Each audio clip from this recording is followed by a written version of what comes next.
మీరు ఒక మంచి పని చేస్తున్నప్పుడు, ఒక ఉపకారం చేస్తున్నప్పుడు, ఇచ్చి సంతోషాన్ని పొందడం అన్న ప్రేమతో మీరు నిలబడినప్పుడు, మూడవ మెట్టు మీద నిలబడ్డప్పుడు, ఇస్తున్నది నేను కాదు,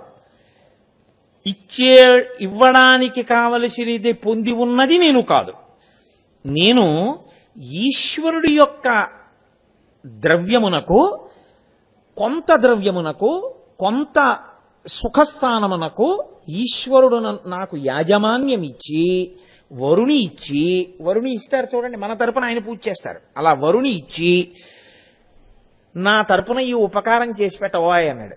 ఎంత నమ్మకం ఉంటే చేయిస్తారు ఈ పని? నేను హైదరాబాద్ వెళ్తున్నానండి, ఈ 50,000 మీకు ఇస్తాను, మీరు అన్నదానం చేయండి ద్వాదశినాడు అని నేను అన్నాను అనుకోండి, ఎంత నమ్మకం ఉంటే మీకు ఇస్తాను 50,000 అన్నదానం చేయమని? ఈశ్వరుడి చేత నమ్మబడ్డాడు, ఇదే నాకు చాలు. వేదము అంగీకరించినటువంటి రీతిలో మాత్రమే మీరు ఈ సుఖములను అనుభవించాలి కదా. బ్రహ్మాండంలో అన్ని సుఖస్థానములు ఉన్నా, నా మనసుకి ఇది నచ్చిందండి, దీన్ని నేను అనుభవిస్తే నాకు సంతోషంగా ఉంటుందని అనుభవించడానికి ఈశ్వరుడు అంగీకరించాడు.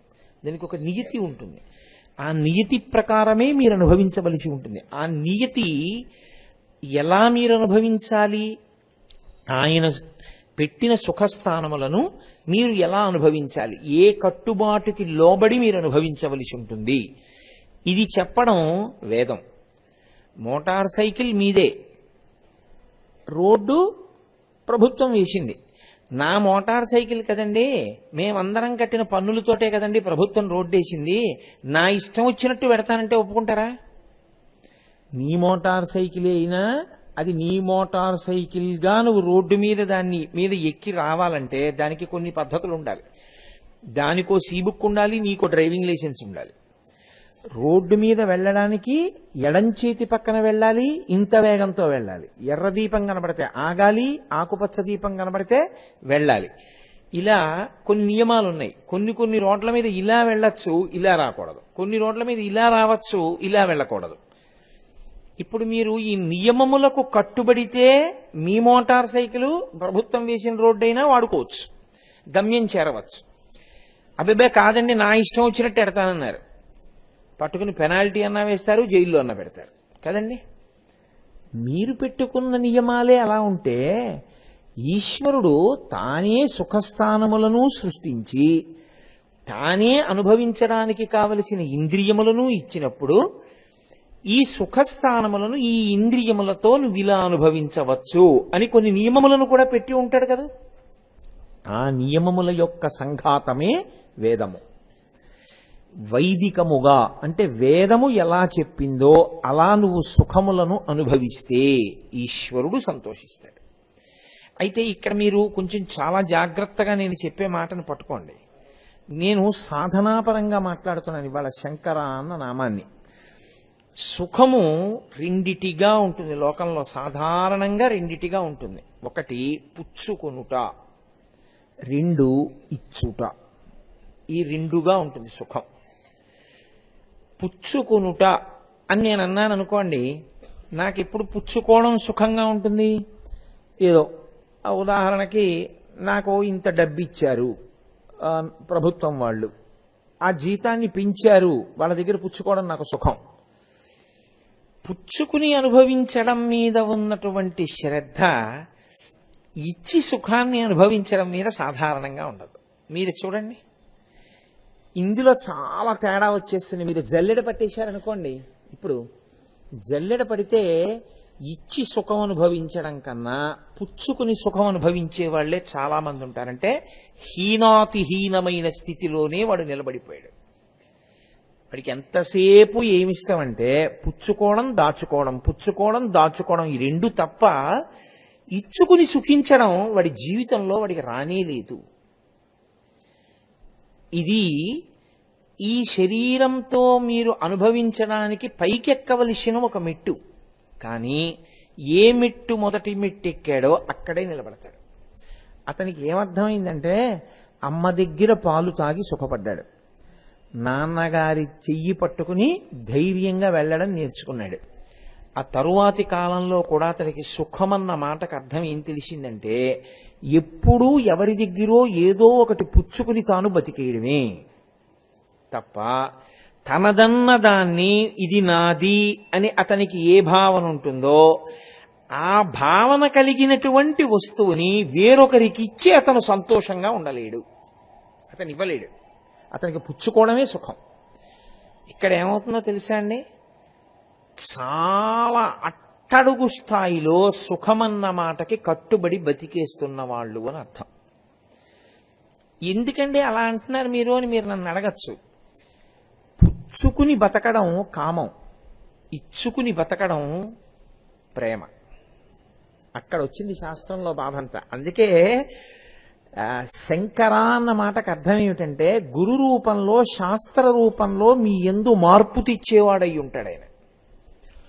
మీరు పుచ్చుకోవడమే అలవాటైన వాడు అనుకోండి, కాముకుడు అని పేరు ఆయనకి. ఆయన కాముకుడు అంటారు ఆయన. కాముకుడు అంటే ఆడవారి వంక చూడకూడని చూపు చూసేవాడే కాముకుడని మీరు అనుకోకండి. అత్యంత కాముకుడై బతుకుతున్నవాడు, హిరణ్యకశిపుడై, రావణుడై, కుంభకర్ణుడై బతుకుతున్నవాడు ఎవరో తెలుసా అండి? ఎప్పుడూ ఇలా తీసి ఏది ఇవ్వలేడు, ఏది ఇవ్వడు వాడి జీవితంలో. ప్రాణం పోయినట్టే. 5 పైసలు ఇవ్వడం అంటే అతని ప్రాణమే పోయినట్టు. ఒకవేళ తప్పక ఇచ్చాడనుకోండి, ఇవాళ 10 రూపాయలు ఇచ్చాను కాబట్టి ఈ 10 రూపాయల్ని మళ్ళీ ఎలా ఆదా చేసేయాలి. కాబట్టి అతను ఒక పూట భోజనం మానేసినా ఆశ్చర్యమేం లేదు, లేదా అతను ఒక పూట కూర మానేసినా ఆశ్చర్యమేం లేదు. అథవా 2 రూపాయలు పెట్టి తోటకూర తెచ్చుకుని 2 రోజులు గడిపేసినా మీరు ఆశ్చర్యపోక్కర్లేదు. అంటే ఏమవుతుందో తెలుసా అండి, కాముకుడై జీవిస్తాడు తప్ప ప్రేమైక మూర్తిగా ఉండలేడు. ఈ రెండిటికి తేడా ఏమిటో తెలుసా అండి? నేను అనుభవించి నేను పుచ్చుకొని సుఖపడదాం అనుకున్నప్పుడల్లా కామమున్నది అని గుర్తు. కామము అన్న మాటకు అర్థం ఏమిటో తెలుసా అండి? పుచ్చుకుని అనుభవించుట. నా కంటికి నచ్చింది అనుకోండి, వెంటనే దాన్ని నాదిగా చేసుకుని నేను అనుభవిద్దామన్న కోరిక నాకు వచ్చింది అనుకోండి, నేను కాముకుడను. నేనిచ్చి వాళ్ళు సంతోషిస్తేనే సంతోషిద్దాం అనుకున్నాను అనుకోండి, నేను ప్రేమైకమూర్తి. ప్రేమయందు స్వార్థం ఉండదు, కామమునందు స్వార్థం ఉంటుంది. ఇప్పుడు కామము ప్రేమ కన్నా దోషమా కాదా? నువ్వు అలా బతికితే కాదని ఈశ్వరుడు అనలేదు. నీ ఇష్టం, నీకు బుద్ధినిచ్చాను, విడిచిపెట్టేశాను. కానీ ఇది సంస్కరింపబడడానికి గురువు గారిని ఇచ్చాను, శాస్త్రాన్ని ఇచ్చాను. కాబట్టి మయోభవీచ శంకరాయచ. అయితే గురువు గారు చెప్పింది సత్యమని మేము ఎందుకు నమ్మాలండి? అంటే నేను మీకు ఒక మాట మనవి చేస్తాను. మీ చిన్నతనంలో 2x2 = 4 అని గురువు గారు నేర్పారు. ఆ తర్వాత మీ ఊపిరి ఉన్నంతకాలం ఎక్కడికి వెళ్ళినా 2x2 = 4. మీరు గురువు గారు చెప్పింది చిన్నప్పుడు నమ్మారు, ఊపిరి ఉన్నంతకాలం అదే సత్యం. చిన్నప్పుడు మేస్టార్ మీకు చెప్తున్నవన్నీ సత్యములని నమ్మినవి ఏ ఉన్నాయో అవే మీ జీవితాన్ని తీర్చిదిద్దాయి. గురువు అనగా పతనమవ్వకుండా తన వాగ్బలము చేత మీ జీవితమునకొక మలుపు తీసుకురాగలిగిన వాడు. ఇది ఇతరములు తేలేవు. ఇతరములు మీకు ఈ ఉపకారమును చెయ్యవు. గురువు గారు ఏం చేస్తారంటే, ఎక్కడ దోషభూయిష్టమైందో, ఎక్కడ పొరపాటు పడిపోతున్నావో, ఎక్కడ పాడు చేసేసుకుంటున్నావో దానికి విరుగుడు చూపిస్తాడు. అప్పుడు నీకు అర్థమవుతుంది. ఆత్మ పరిశీలనం చేసుకున్నారనుకోండి, నేను ఎంత కాముకుడిగా బతుకుతున్నాను, ఎంత ప్రేమైకమూర్తిగా బతుకుతున్నాను. అయితే మా అబ్బాయికి ఇచ్చానండి అని మీరు అనొచ్చు. మీ అబ్బాయికి ఇవ్వడంలో కూడా మీది కాముకత్వమే. ఎందుకంటే నా కొడుకని ఇవ్వడం కదండి. కాబట్టి ప్రేమ ఎన్నడూ కూడా ప్రతిఫలమును అపేక్షించదు. అమ్మ పాలిచ్చినప్పుడు ఏ ప్రతిఫలాన్ని అపేక్షించి అమ్మ చంటితనంలో పాలిచ్చింది? ఆవిడ ఏ ప్రతిఫలం కోరుకోలేదు, పాలిచ్చేసింది అంతే. అందుకే ప్రేమ, అమ్మ ప్రేమ. నాన్నగారు తాను వైద్యం చేయించుకోవడం మానేసి కాలేజీ ఫీజు కట్టారు. దేనికి కట్టారు నాన్నగారు అలాగా? మీకు రేపు జీతం వస్తే మీరు ఇస్తారని ఇవ్వలేదు ఆయన. ఆయన ప్రతిఫలాన్ని కోరుకోకుండా మీకు కట్టేశారు. అందుకని ప్రేమ. గురువుగారిది ప్రేమ, వాత్సల్యము. గురువుగారు మీరేదో ఇస్తారని చెప్పరు ఆయన. గురువుగారు వీళ్ళు నాకు రేపు పొద్దున్న ఇలా ఉపయోగపడతారేమో అని కోరుకుని చెప్పినవాడు కాదు. చెప్పటము తన కర్తవ్యంగా చెప్పుకుంటూ వెళ్ళిపోతాడు. అందుకని ఈశ్వరుడు గురువు రూపంలో సమాజంలో తిరుగుతాడు. ఈ మార్పు ఎవరు అర్హులైతే వాళ్ళు పొందేటట్టు చేయడానికి అర్హత, పరిపక్వత మీద ఉంటుంది. మీరు కొంచెం జాగ్రత్తగా గమనించండి. వర్షం అంతటా పడింది. భూమి మీద పడి ఉన్నటువంటి సీతాఫలం గింజ సీతాఫలం మొక్క అయింది. ఒక రాతి మీద పడి ఉన్నటువంటి సీతాఫలం గింజ మొక్క కాలేదు. ఎందుకంటే అది రాతి మీద ఉంది, దానికి మొక్క అయ్యే అవకాశం లేదు. అసలు మీ మనసు అధ్యవసాయముతో ఉంటే, కొంత మెత్తతనం ఉంటే, మారాలనేటటువంటి స్పృహ ఉంటే, విన్నదాన్ని అనుభవంలోకి తీసుకురావాలనేటటువంటి ఒక ప్రయత్నము అంతర్లీనముగా ఎక్కడైనా ఉంటే, మనసుకు ఆ సంస్కారము అంటి ఉంటే గురువాక్యము ఫలిస్తుంది. లేనినాడు గురువాక్యము ఫలిస్తుందనే నమ్మకం. అందుకే గురువెవరు? బరువు గురువు. గురువు అనగా బరువు అండి. గురువు బరువు అంటే నా ఉద్దేశం ఏమిటో తెలుసా?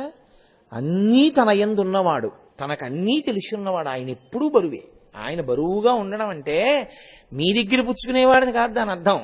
అన్నీ తెలిసి ఈశ్వరుణ్ణి లోపల పెట్టుకుని ఉన్నవాడై బరువుగా ఉంటాడు. శిష్యుడెవరు? ఆయన మీద గురి కలిగిన వాడు. శంకర భగవత్పాదులు ఎవరికి గురువు? శంకరాచార్యుల వారి పక్కన కూర్చున్న వారికి కాదు. శంకరాచార్యుల వారిని నమ్మి ఈ బ్రహ్మాండంలో ఎక్కడ నిలబడి ఉన్నా గురువే. లేకపోతే జగద్గురువు ఎలా అవుతారు? ఆయన ఎప్పుడు సముద్రం దాటి అమెరికానో ఇంగ్లాండో వెళ్ళలేదు శంకరాచార్యుల వారు.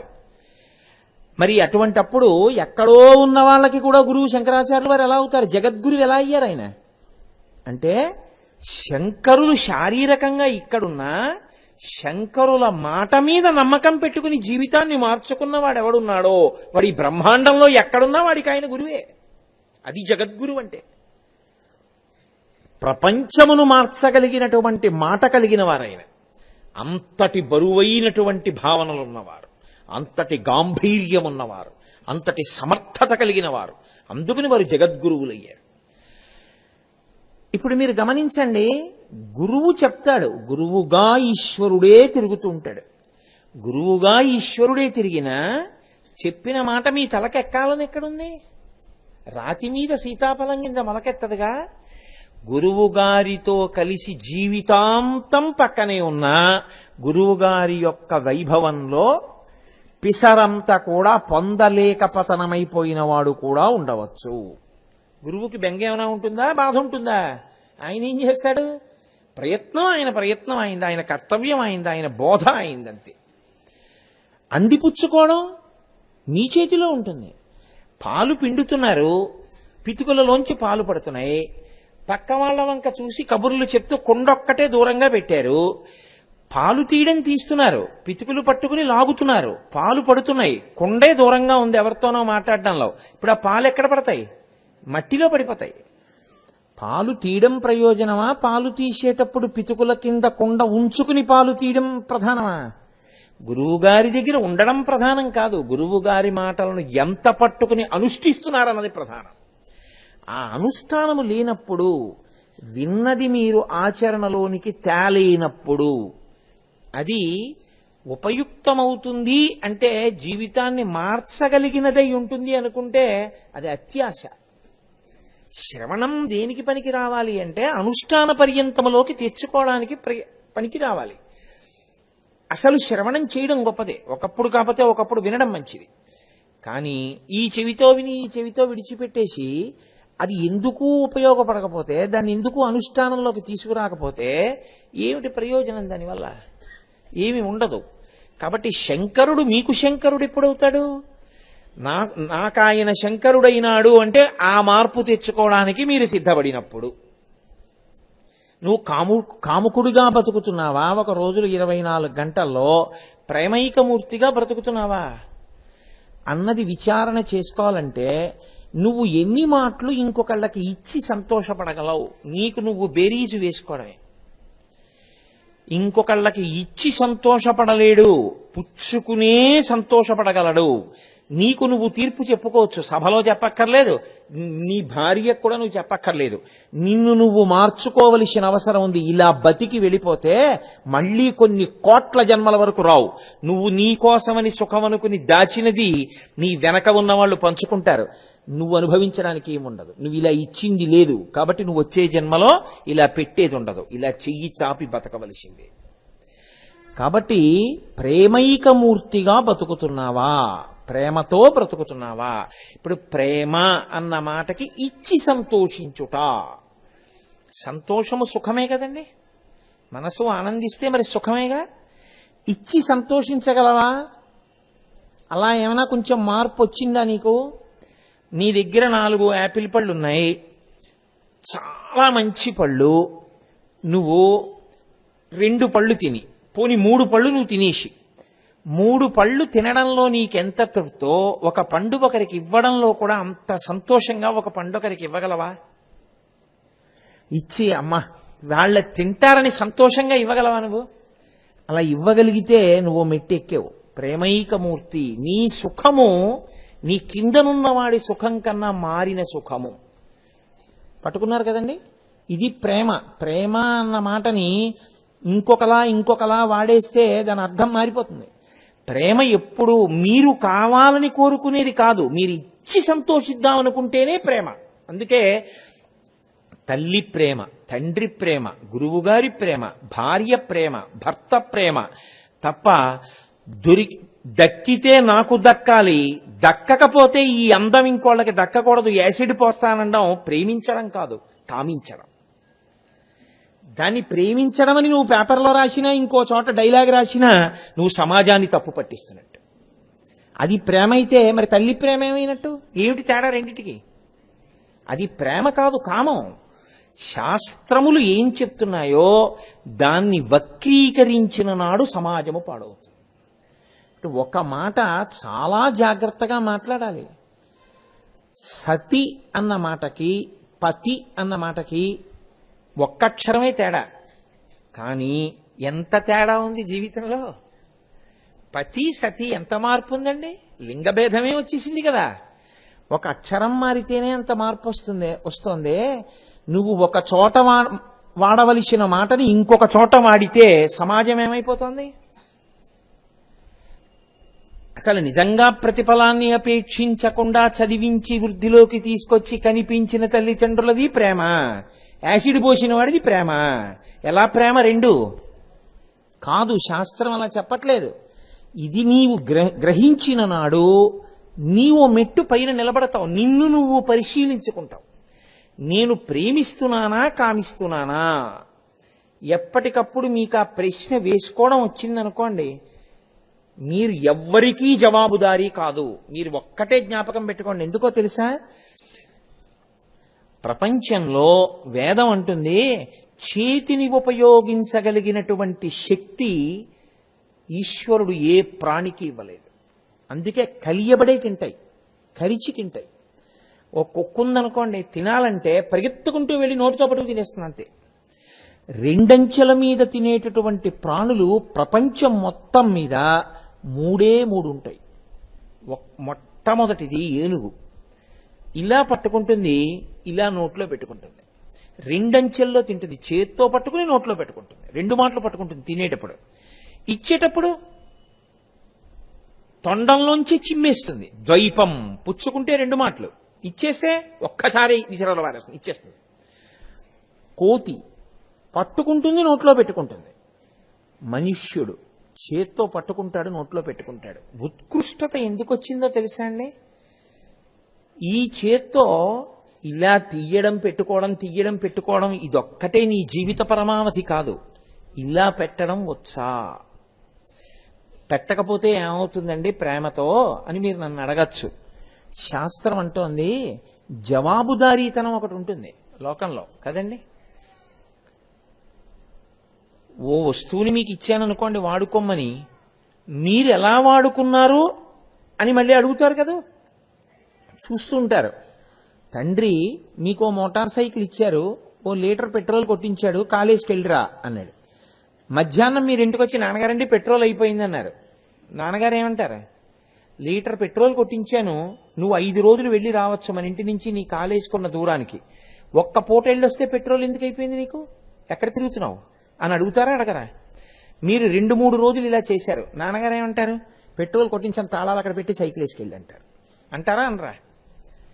ఈశ్వరుడు అడగడని మీరు ఎందుకు అనుకుంటున్నారు? ఇది ఇచ్చినవాడు. దీని నుంచి విడిపోయిన తర్వాత అన్నిటికన్నా మహోత్కృష్టమైన తెప్పనిచ్చాను నీకు, సంసారమును దాటతామని, పెట్టి బతుకుతామని. సుఖం అనుభవించేటప్పుడు ఇలాగే కాదు ఇలాగ కూడా పెట్టి బతుకుతావు అనుకున్నాను. ఎన్ని మాటలు రా నువ్వు అలా సంతోషపడింది? ఒకరికి ఇవ్వడంలో సంతోషం ఎన్ని మాటలు పొందావు? ఆ పాటి దానికి ఇది ఎందుకురా నీకు? కేవలం నువ్వు తిని సంతోషపడ్డానికి, నువ్వు దాచుకుని సంతోషపడ్డానికి ఒక నక్కగా పుట్టినా ఆ పని నువ్వు చేయొచ్చు. కాబట్టి వెళ్ళు, నక్కగా పుట్టు. పట్టుకెళ్ళి దొరికిన మాంసఖండాన్ని పట్టుకెళ్ళి చెట్టు తొర్రలో పెట్టి పురుగులు పట్టే వరకు అలాగే పెట్టుకుని తింటూ బతుకుతుండు తప్ప ఒకరికి పెట్టడం నీకు అలవాట్లేదు కదరా. ఇంకెందుకు నీకు ఇది పెట్టడం అన్న అలవాటు? మనుష్య ప్రాణిది, నువ్వు పెట్టవు, నీకొద్దులే తీసేస్తున్నానంటాడు. ఇక అక్కడి నుంచి ఎన్ని కోట్ల జన్మలు ఉంటావో అలా ఎవరికి తెలుసు. అందుకొచ్చాడు శంకరా అన్న నామానికి గొప్పతనం ఎందుకు వచ్చిందంటే, శంకర, భోళా శంకర, హరహర మహాదేవ శంభో శంకర, శంకర శంకర అని ఎందుకంటుంటారో తెలుసా అండి? ఆ శంకరుడు గురువై, ఆ శంకరుడు శాస్త్రమై నేర్పుతూ ఉంటాడు. ఇప్పుడు మీరు 2వ మెట్టు తెలుసుకున్నారు. సుఖమును అనుభవించడమే ప్రధానము అనుకుంటే జంతువుకి దీనికి తేడా రాదు. అనుభవించడం తప్పు కాకపోయినా మీరు చేసుకున్న పుణ్యం నశించిపోతే మీకు సుఖం అవుతూ ఉంటుంది. మరి మళ్ళీ మీరు చేసే పుణ్యం. కాబట్టి 2వ మెట్టెక్కినప్పుడు మీరు ప్రతిఫలమును అపేక్షించకుండా పెట్టడం అనేటటువంటిది నేర్చుకోవాలి. ఇక్కడ మీరు కొంచెం జాగ్రత్తగా పట్టుకునే ప్రయత్నం చేయండి. ప్రతిఫలమును అపేక్షించకుండా పెట్టడం మీరు ప్రారంభం చేసినా, ఒక మంచి స్థాయికి వెళ్ళినా, మీరు అలా పెట్టడానికి కొన్ని స్థానములను మీరు నిర్ణయం చేసుకున్నారనుకోండి. నేను ఈయనకే పెడతాను అని నిర్ణయం చేసుకున్నారు మీరు. ఇప్పుడు మీకేమవుతుందో తెలుసా అండి? ఆయనకే పెట్టడంలో క్రమక్రమంగా మీకు తెలియకుండానే మీకు ఒక భావన మొదలవుతుంది. ఏమిటంటే, ఈయనకి నేను ఇవ్వాలి, ఈయన నా దగ్గర పుచ్చుకోవాలి. ఇది ఒక అనుబంధాన్ని ఏర్పాటు చేసేస్తుంది. మనసులో సంఘం పట్టుకుంటుంది. అతనికి ఇవ్వాలి, నేను అతనికి ఇస్తూ ఉంటాను, లేదా పెడుతూ ఉంటాను, నేను పెడతాను. ఏదో చూడండి, ఈ వారం ఇప్పుడు నేను పట్టుకెళ్ళి ఫలానా రోజున ఫలానా సమయానికి నేనేదో ఎవరికో పట్టుకెళ్ళి రొట్టెలు పెట్టాలి. అప్పుడు ఏమవుతుందో తెలుసా అండి? మెల్లిమెల్లిగా మీకు అది యాంత్రికమైన ఒక అలవాటు అవుతుంది.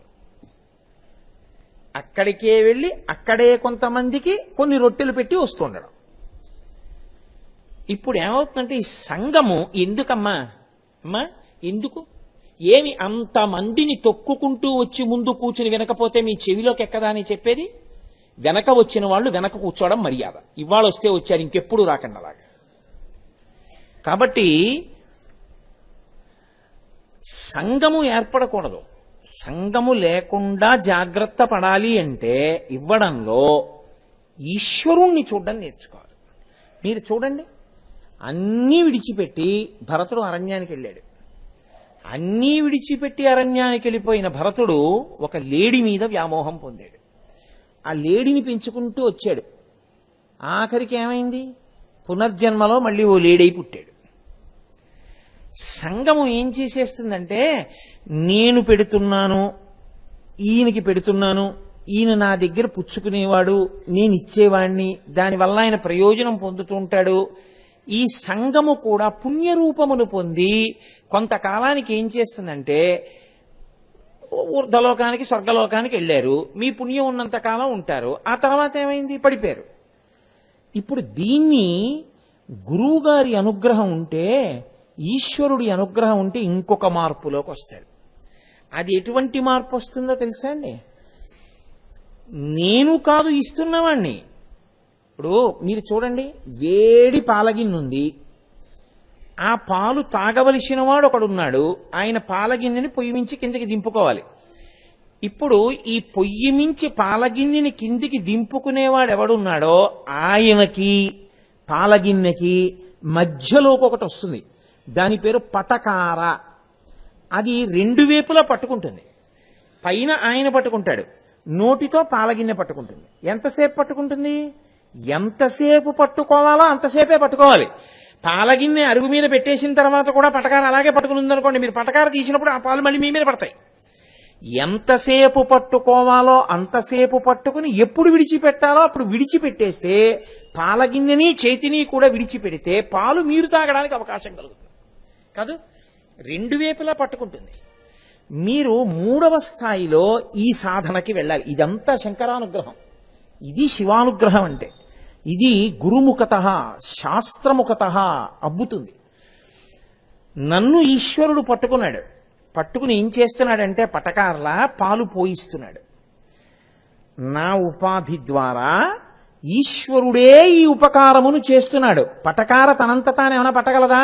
పైన పట్టినవాడు ఉన్నాడు కాబట్టి పాలగిన్నె పట్టుకుంది. నా అంత నేను శివాస్తోత్ర శతనామ స్తోత్ర వ్యాఖ్యానం చేయగలిగిన మొనగాడినా?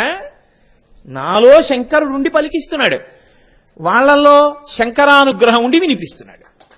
వింటున్నవాడు శంకరుడు, చెబుతున్నవాడు శంకరుడు. మధ్యలో మరి నువ్వెందుకు కూర్చున్నావు?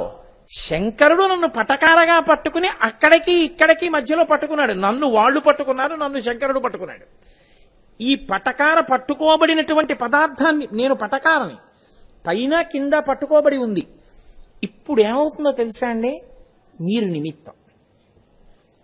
మీకేమవుతుందంటే మీలో ఏ భావన వస్తుందంటే, అందుకే పోతన గారు భాగవతం చేస్తే అలా మొదలుపెట్టారు. పలికెడిది భాగవతమట, పలికించు విభుండు రామభద్రుండట, నే పలికిన భవహరమగునట, పలికెద వేరుండుగాథ పలుకగనేలా. నేను ఇంకోటి చెప్తానండం ఏమిటి, నేనండి ఇది చెప్తానండం ఏమిటి? ఈశ్వరుడు లోపల నుంచి ఇది పలుకుతున్నాడు. ఇప్పుడు ఈ మైకులు ఉన్నాయి. ఈ మైకులు కోటేశ్వరారు రోజు శివాష్టోత్తర శతనామ స్తోత్రం ఏంటంటే ఇవాళ మేము రామాయణం పలుకుతాం అంటాయా? వాటికి ఆ స్వాతంత్ర్యం ఏం లేదు. నేనేం పలికితే అవే పలుకుతాయి కదా. నేనేం పలికితే అది పలకడం దాని యొక్క లక్షణమైనట్టే. ఈశ్వరుడు లోపల నుంచి ఏది పలికిస్తే అది పలకడం ఈ ఉపాధికి లక్షణము కావాలి. అంటే పలకడము విషయంలోని కాదు నా ఉద్దేశం. అలా అని పనికి మాలిన మాటలు మాట్లాడమని కాదు. వేదం ఒకటి ఉందిగా, అది చెప్పినట్టు కదా చెయ్యాలి. మీరు ఒక మంచి పని చేస్తున్నప్పుడు, ఒక ఉపకారం చేస్తున్నప్పుడు, ఇచ్చి సంతోషాన్ని పొందడం అన్న ప్రేమతో మీరు నిలబడినప్పుడు, మూడవ మెట్టు మీద నిలబడ్డప్పుడు ఇస్తున్నది నేను కాదు, ఇవ్వడానికి కావలసినది పొంది ఉన్నది నేను కాదు. నేను ఈశ్వరుడి యొక్క ద్రవ్యమునకు, కొంత ద్రవ్యమునకు, కొంత సుఖస్థానమునకు ఈశ్వరుడు నాకు యాజమాన్యం ఇచ్చి, వరుణి ఇచ్చి, వరుణి ఇస్తారు చూడండి, మన తరపున ఆయన పూజ చేస్తారు, అలా వరుణి ఇచ్చి నా తరపున ఈ ఉపకారం చేసి పెట్టబోయ్ అన్నాడు. ఎంత నమ్మకం ఉంటే చేయిస్తారు ఈ పని? నేను హైదరాబాద్ వెళ్తున్నానండి, ఈ 50,000 మీకు ఇస్తాను, మీరు అన్నదానం చేయండి ద్వాదశి నాడు అని నేను అన్నాను అనుకోండి, ఎంత నమ్మకం ఉంటే మీకు ఇస్తాను 50,000 అన్నదానం చేయమని? ఈశ్వరుడి చేత నమ్మబడ్డాడు. ఇదే నాకు చాలు. నాకు ఆయన నా మీద పెట్టుకున్న నమ్మకం నాకు చాలు. నేను ఇలా బ్రతకగలిగితే చాలు. ఇప్పుడు నేనిస్తున్నానన్న భావన కానీ, ఇది నాదన్న భావన కానీ మీకేమైనా ఉందా? ఇది ఏమవుతుందంటే ఈశ్వరుడికి దగ్గరవడానికి పనిచేస్తుంది. మీరు చూడండి, పటకార మీరు పట్టుకున్నప్పుడు మీరు పట్టుకునే వైపు బాగా పట్టుకుని, పాలగిన్నె పట్టుకునే వైపు కొంచెం అటు ఇటు అవుతోంది అనుకోండి, మీరు ఇంకా పటకార వాడరు. ఈ సరిగ్గా పాలగిన్నె పట్టుకోవట్లేదు, మీద పడతాయి పాలని, మీరు పట్టుకునే వైపు బాగున్నా పాలగిన్నె పట్టుకోవడం బాగుండకపోతే మీరు పట్టుకోరు. పాలగిన్నె పట్టుకునే వైపు బాగా ఉండి మీరు పట్టుకునే వైపు ఉన్నది పెళుసులొచ్చి సూది మొనలొచ్చి చేతికి గుచ్చుకుంటోంది అనుకోండి, అమ్మో ఇది చేతికి గుచ్చుకుంటోంది తుప్పట్టి లేనిపోని ఇబ్బంది అని మీరు పటకార వాడరు. రెండు వైపులా సరిగా పట్టుకుంటేనే పటకార కదండి. ఈ రెండు వైపులా పట్టుకునేటటువంటి పరికరంగా నిలబడ్డంలో మిమ్మల్ని మీరు తరచు పరిశీలనం చేసుకుని శాస్త్రవాక్యమునకు గురువాక్యమునకు కట్టుబడ్డం మీకు వస్తోంది అనుకోండి, మీరు ఇంకో మిట్టు పైకెక్కి నించున్నారు. ఇప్పుడు అంటే జన్మ సార్థకతకి నేను చెప్తున్నాను. ఆ పై మెట్టులో 4వ మెట్టులో ఏమవుతుందో తెలుసా అండి? ఏమీ అసలు సంగం లేదు. అసలు నేను ఈశ్వరుడి సొత్తు అన్న భావన కూడా ఏమీ లేదు. ఈశ్వరుడు నా చేత ఇప్పిస్తున్నాడు కాదు, నేను ఆయన సొత్తి. మీరు ఒక విషయాన్ని బాగా పట్టుకోండి. రత్నాన్ని ఒక డబ్బాలో పెట్టి బీరువాలో పెట్టి దాచారు. రత్నాన్ని దాచారా, డబ్బాని దాచారా? జాగ్రత్తగా చెప్పండి. రత్నాన్ని మీరు చాలా జాగ్రత్తగా దాచవలసి వచ్చింది. ఆ రత్నాన్ని ఒక చిన్న పెట్టెలో పెట్టి, ఉంగరాలు గొలుసులు చిన్న డబ్బీలో పెట్టి దాచుకుని బీరువాలో పెట్టి లాకర్లో పెట్టి దాచుతుంటాం కదండి. ఇప్పుడు ఆ డబ్బానా మీరు దాచింది, డబ్బాలో ఉన్న బంగారాన్న దాచారు? డబ్బాలో ఉన్న బంగారాన్ని దాస్తున్నారు. డబ్బా ఉన్నా ఊడిపోయినా మీకేం భయం లేదు. బంగారం మీకు కావాలి. బంగారానికి ఇంకా ఎక్కువ రక్షణ కల్పించడానికి బంగారమును పెట్టెలో పెట్టి బంగారు స్పర్శ ఉన్న కారణం చేత పెట్టిని కూడా చాలా జాగ్రత్తగా దాచారు కదూ. అలా ఇప్పుడు ఆ బంగారము వలన పెట్టె కూడా దాచబడినట్టు అసలు నేను కూడా ఈశ్వరుడు యొక్క సొత్తుని. కాబట్టి ఆయన నన్ను ఇలా వాడుకుంటున్నాడంతే. అది ఆ వాడుకోవడం ఎలా అయినా వాడుకొని, ఇప్పుడు ఆ పెట్టెని మీరు బీరువాలో పెట్టి దాచారు. కొన్నాళ్ళు పోయిన తర్వాత గొలుసు మెళ్ళలో వేసుకుని బయటికి ఎడుతూ ఇప్పుడు పెట్టొక్కటి బీరువాలో పెట్టరుగా, టేబుల్ మీద పెట్టి వెళ్ళిపోయారు. అంటే బంగారం పెడితేనేమో లోపలెట్టారు, బంగారం తీస్తే బయట ఇట్టారు అంటేనేమో నేను అది లేకపోతే నేను ఎందుకో పనికిరానమాట, తీసుకొచ్చి మళ్ళీ నాలో పెట్టి నేను తినేస్తాను ఈ మాట అంటుందా పెట్టి? దానికి ఏమీ లేదు. ఉంచి వాడుకున్నా, తీసి ఇంకోలా వాడుకున్నా, ఒకలా ఒకప్పుడు వాడుకుని ఇంకోలా ఇంకొకప్పుడు వాడుకున్నా తనకేమీ ఉండదు. ఇది ఎలా ఉంటుందో తెలుసా అండి? 1000 మంది 10,000 మందిలో కూర్చుని ఉపన్యాసం చెప్పి ప్రత్యేక దర్శనము చేయగలడు. 10,000 మందితో కలిసి క్యూలో నిలబడి దర్శనానికి వెళ్ళగలడు. పెట్టెకి ఇదేమిటి? దానికి ఏమి పెద్ద అభిమానము అహంకారము ఇలాంటివేం దానికి ఉండే అవకాశం లేదు. ఆ స్థితిని పొందితే ఇప్పుడు ఏమైంది? అసలు మీకు ఏ విధమైనటువంటి ప్రత్యేకతల కోసం అహంకారం కోసం ప్రయత్నమే ఉండదు. ఇది కూడా దాటిపోయారనుకోండి, అది జీవన్ముక్త స్థితి. అక్కడికి వెళ్ళేటప్పటికి ఏమవుతుందో తెలుసా? నేను మీకు ఒక ఉదాహరణ చెప్తాను, మీరు పట్టుకోవడానికి మార్గం చెప్తాను. అందుకే మన యొక్క సనాతన ధర్మానికి ఉన్న గొప్పతనం ఏమిటో తెలుసా అండి? మీరు ఏది పట్టుకున్నా చివరికి ఈశ్వరుణ్ణి చేరుకోవడానికే దాన్ని సాధనంగా చేసుకోమంటారు. సంగీతం నేర్చుకున్నారు, సంగీతం కచేరీల కోసం అని అర్థం చెప్తారు. ఆరోహణ అవరోహణ, ఈశ్వరుణ్ణి నుంచి విడిపోవడం కిందకు వచ్చేశారు, మళ్ళీ ఈశ్వరుల్లో కలిసిపోవడం ఆరోహణ. నర్తన చేస్తున్నారు, నృత్యం చేస్తున్నారు, పరమేశ్వరుడు యొక్క కదలికలు ఎలా ఉంటాయో మీరు భావన చేసి తాండవ లాస్యములను మీ యందు ఆవాహన చేసుకుని ఈశ్వరుణ్ణి సేవించడం. నేను ఒక్క మాట చెప్తాను, కొంచెం జాగ్రత్తగా పట్టుకోండి. ఇంతకన్నా ఎక్కువ వివరణ చేసి నేను ఈ విషయాలన్నీ ఇప్పుడు పరిశీలన చేయడం కష్టం అవుతుంది. చూడండి, ఒక ఆయన అంటాడు, నాకు సంగీతం అంటే చాలా ఇష్టం అండి, ఎవరైనా సంగీతం నేర్పేవాళ్ళు ఉన్నారా అండి అంటాడు. మీరు ఎవరో ఒక సంగీత విద్వాంసుల దగ్గరికి తీసుకెళ్లి వీరు బాగా పాఠం చెప్తారండి అన్నారు. ఏది? సారీగామా అలా ఆరోహణను అన్నాడు ఆయన. అబ్బే అస్సలు బాగులేదండి మీ కంఠం అన్నారు. అంటే ఆయన అన్నాడు, కాదు నాకు చాలా ప్రీతి, మీరు ఎలా అయినా నాకు నేర్పాలి అన్నాడు. సరే రండి రేపటి నుంచి. ఈలోగా మీరు ఆ ఊరి నుంచి వెళ్ళిపోయారు. ఒక 5 ఏళ్లు పోయిన తర్వాత ఎక్కడో మీకు బ్రహ్మాండమైన కీర్తన వినపడుతోంది, తనలో తాను రమించి పాడుకుంటున్న కీర్తన. నేను కంఠాల గురించి, సంగీతం అంటే అద్భుతంగా ఏదో కంఠం అద్భుతంగా ఉండడం గురించి నేను మాట్లాడటం లేదు. అలా అయితే త్యాగరాజస్వామి వారి కంఠం ఎంతమంది విన్నారు? కంఠం బాగుంటే కీర్తనలు నిలబడలేదు, త్యాగరాజస్వామి వారి ఆర్తితో పాడుకోవడం వల్ల నిలబడ్డాయి కదండి. ఇప్పుడు ఆయన అలా కళ్ళు మూసుకుని తంబురా మీటుతూ ఆ రాగాలు వేస్తూ తనలో తాను రమించిపోతూ 1 గంట సేపు ఆయన కీర్తన పాడారు. 1 గంట సేపు కీర్తన పాడిన తర్వాత ఆయన లాల్చీ తడిసిపోయింది, పంచ తడిసిపోయింది, చెమటలు పట్టేసిన తర్వాత ఆయన కీర్తన ఆప్ చేశాడు. అందరూ తప్పట్లు కొట్టారు. 2 నిమిషాలు సభలో ఆగకుండా తప్పట్లు కొట్టారు. ఇప్పుడు ఆయన కళ్ళు తెరిచి చాలా భారంగా గంభీరంగా అన్నారు తప్ప ఆయనలో ఏదో వెంటనే ప్రతిస్పందన ఏం కనపడలేదు. మీరు వేదిక దిగిపోయిన తర్వాత ఏమయ్యా నీకు గుర్తుందా అని నేనే తీసుకెళ్ళాను గురువుగారి దగ్గరికి. నువ్వు సంగీతం నేర్చుకోవడం మొదలుపెట్టావు, అదేమిటయా కీర్తన పాడడం అంత అద్భుతంగా పడేశావు, అసలు నువ్వు ఏమీ పట్టించుకోలేదు, ఇంక అందులో అలా ఏమిటి అలా లీనమైపోయావు అంటే ఆయన అంటాడు, నేను లీనమైపోయానండి ఆ కీర్తనలో, అసలు నాకేమీ తెలియలేదు, నేను అందులో మైమరిచిపోయానంటాడు. మీరు ఆ మాట వింటుంటారు, మైమరిచిపోయావు ఏమిట్రా అంటారు. మైమరిచిపోయావు ఏమిట్రా అంటే మీకు శరీర స్పృహ లేదు, మీ చుట్టూ ఏం జరుగుతోందో మీకు తెలియదు, మీ దృష్టి దేని మీద నిలబెట్టారో అదైపోయింది. అదైపోవడంలో మీరు అన్నీ మర్చిపోయారు. ఇది బాహ్యంలో మీకు అందుతోందా అందట్లేదా? అందుతోంది. మంచి ఆకలి మీద ఉన్నారనుకోండి, మంచి ఆకలి మీద ఉన్నప్పుడు మీరు భోజనానికి వెళ్ళారు, కూర్చోండి కూర్చోండి కూర్చోండి కూర్చోండి భోజనం చేసేద్దరు కానీ లోపల చేస్తున్నారు, గది ఖాళీ అవగానే పెట్టేస్తా ఉన్నారు. పెట్టేస్తామన్న వాళ్ళు ఏం చేశారు, పెట్టలేదు. గది ఖాళీ అయిపోయింది, లోపల వాళ్ళు బయటకు వచ్చారు, ఓహో వచ్చారా అన్నారు, అందరూ నమస్కారాలు పెడుతున్నారు, మాతో ఓ ఫోటో మాతో ఓ ఫోటో మాతో ఓ ఫోటో అని వెనక నుంచి ఫోటోలు తీయించుకుంటున్నారు. మీకు కడుపులో ఆకలి.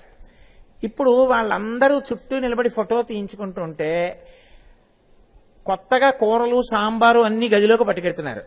వాటి సువాసనలు మీ ముక్కుకి తగిలి మంచి ఆకలితో ఉన్న మీకు అబ్బా సాంబారు కూర అవి ఇంత బాగున్నాయి, ఎప్పటికి పెడతారో ఈ దిక్కుమాలిన ఫోటోలు ఏమిటో భోజనానికి పిలిచి అని మీరు మమేకమైపోయి ఆ కూర వాసనలో మమేకమై ఆ కూర అలా వెళ్ళిపోతుంటే చూసిన దాని మీద మీ మనసు లగ్నమైపోయి రమించిపోయారు.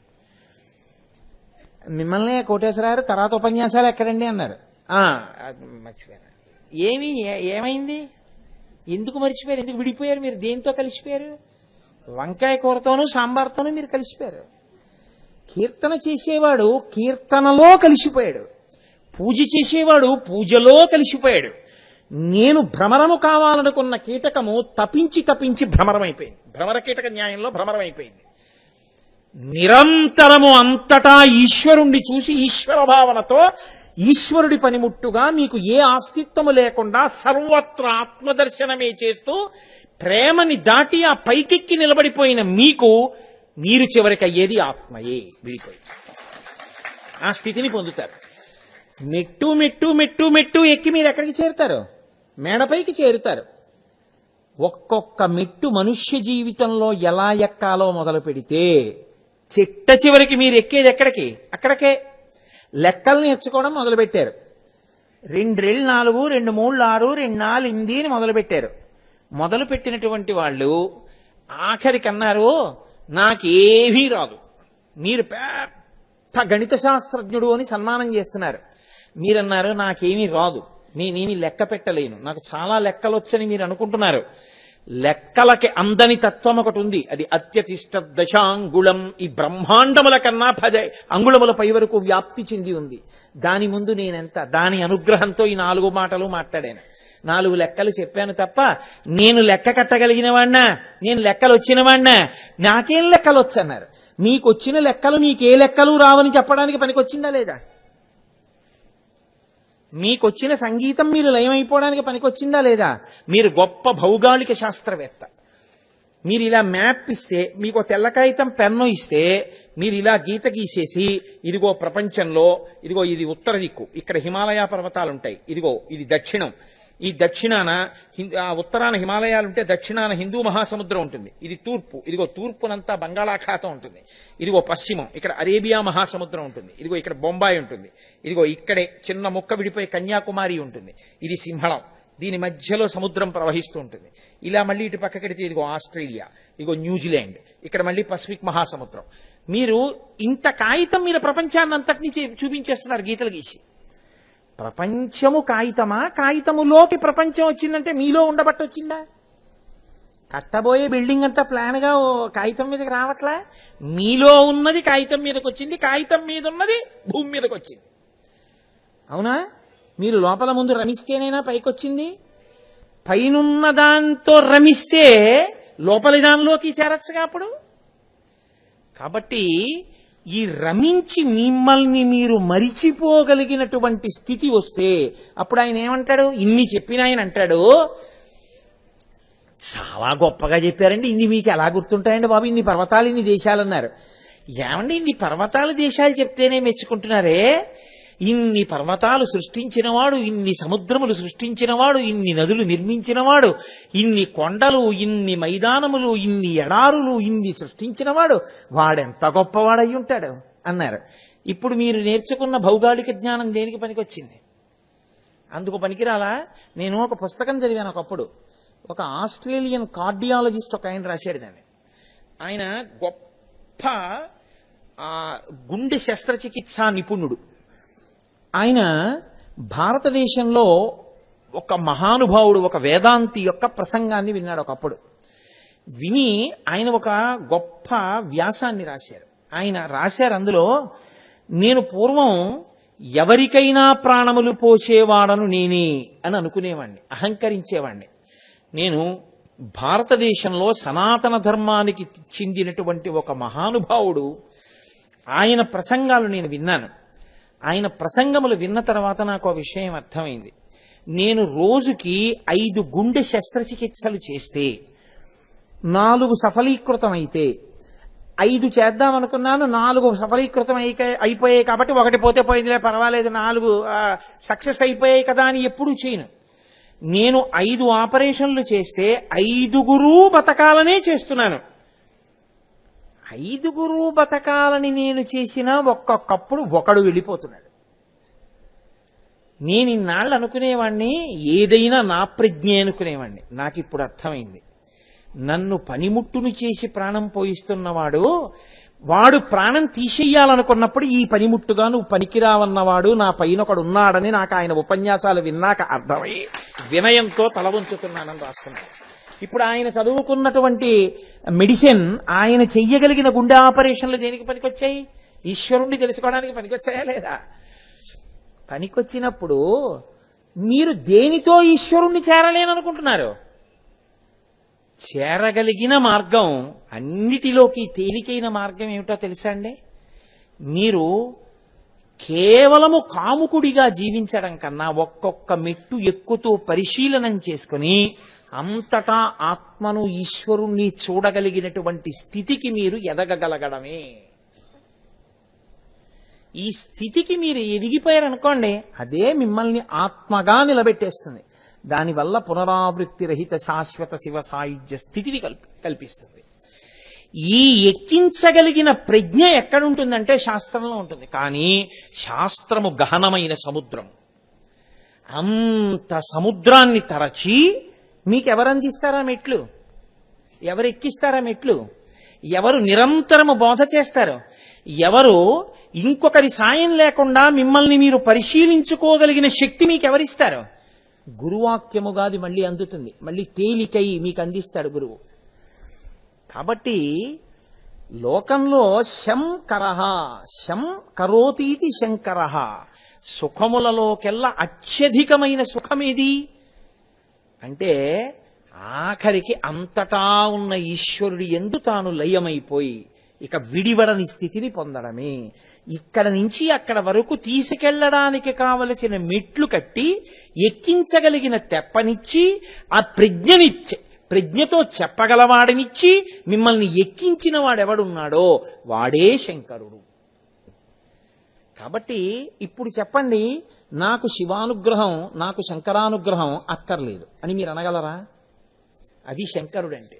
శంకర ప్రతి మనుష్యునకు ప్రత్యేకించి అవసరం. అయితే మీరు నాతో ఒక మాట అనొచ్చు, ఏమండి ఇప్పుడు మీరు చెప్పిన దాన్ని బట్టి శంకర అన్న నామం ప్రధానంగా మనుష్యులకు కదా ఉపయోగపడుతుంది, పిపీలికాది పర్యంతంలో అందరికీ శంకర ఎలా ఉపయోగపడుతుంది అని నన్ను అడగచ్చు. ఇప్పుడు నేను అన్నిటి గురించి మాట్లాడవలసిన అవసరం లేదు. ఎక్స్ట్రీమ్స్ అంటారు, అంటే బాగా దీనికి పూర్తి వ్యతిరేకానికి వెళ్ళి అక్కడ కూడా చూపిస్తూ ఉంటాడు శంకరుడు నిరూపిస్తే మధ్యలో అన్ని కలిసిపోతాయిగా.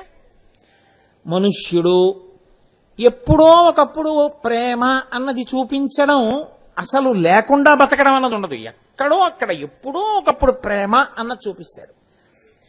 లేదా ఎంతటి దారుణమైన వ్యక్తి అయినా కానివ్వండి, ఎప్పుడో ఒకప్పుడు ఈశ్వరుడు గురు రూపంలో వచ్చి అతని మనసుని మార్చెయ్యగలిగినటువంటి ప్రజ్ఞతో పరమస్వార్థపరుణ్ణి అతను ఈశ్వరుణ్ణి చేరుకోగలిగినటువంటి ఒక గొప్ప యోగిగా మార్చేయడానికి అవకాశం ఉంటుంది మనుష్య ఉపాధి యందు.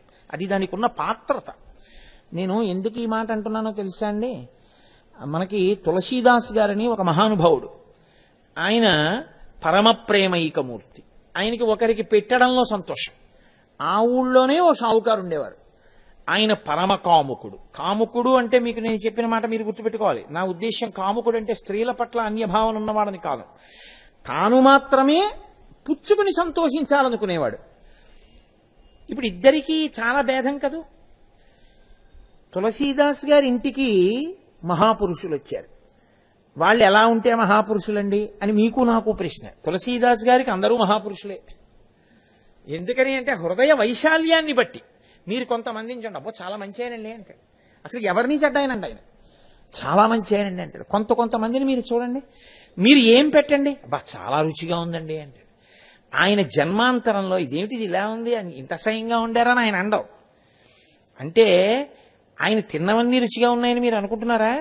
తిన్నవన్నీ రుచిగా ఆయనకు ఉంటాయి. అది ఆయన మనస్తత్వం, ఆయన సుసంపన్నత్వం కదండి. అలా కొంతమందికి అసలు ఎవరిలోనూ చెడు కనపడదు, అందరిలోనూ మంచి కనపడుతుంది.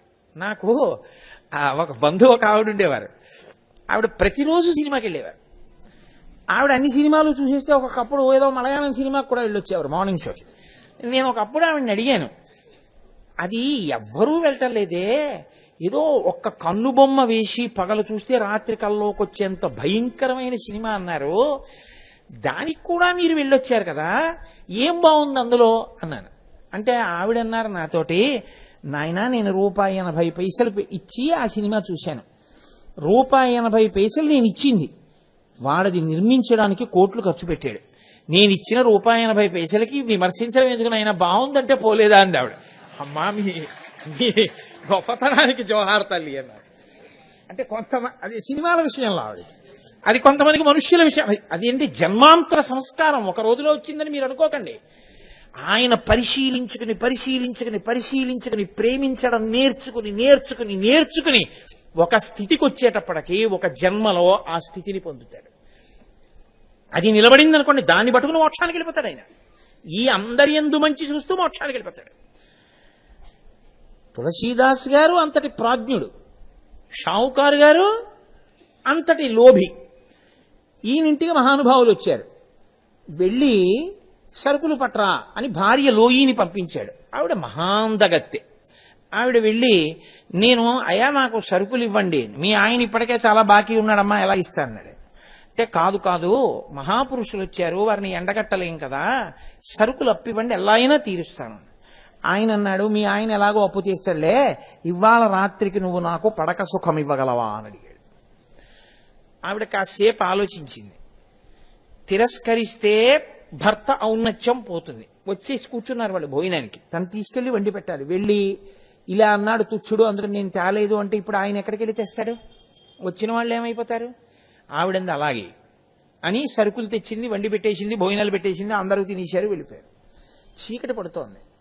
ఆవిడ చెప్పింది తులసీదాస్ గారికి నేను ఇలా చెప్పానని. ఆయన అన్నాడు, రక్తము, మాంసము, కొవ్వు, అస్థి, శుక్ల, మేధ అనబడేటటువంటి 7 ధాతువులతో తయారు చేయబడేటటువంటి మాంస వికారమైన ఈ శరీరాన్ని 1 గంట సేపు పాన్పు మీద చేర్చడానికి నువ్వు ఒప్పుకున్నందుకు మహాపురుషులకి అన్నం పెట్టడానికి ఉపకరించాడా? ఏమి మహానుభావుడైనా. నువ్వు వర్షంలో తడిసిపోయి వెడితే ఆయనకి ఇబ్బంది కలుగుతుందేమో నిన్ను స్పృశించినప్పుడు, కాబట్టి నిన్ను గొడుగేసి తీసుకెడతాను రమ్మని వానలో తీసుకెళ్ళాడు. ఆయన అనుకున్నాడు, ఆ షావుకారు గారు ఇంత చీకటి పడిపోయింది, హోర్న వాన పడుతోంది, ఆవిడ వస్తుందా? రాదు, అలా అందంతే అని ఆయన పడుకున్నాడు.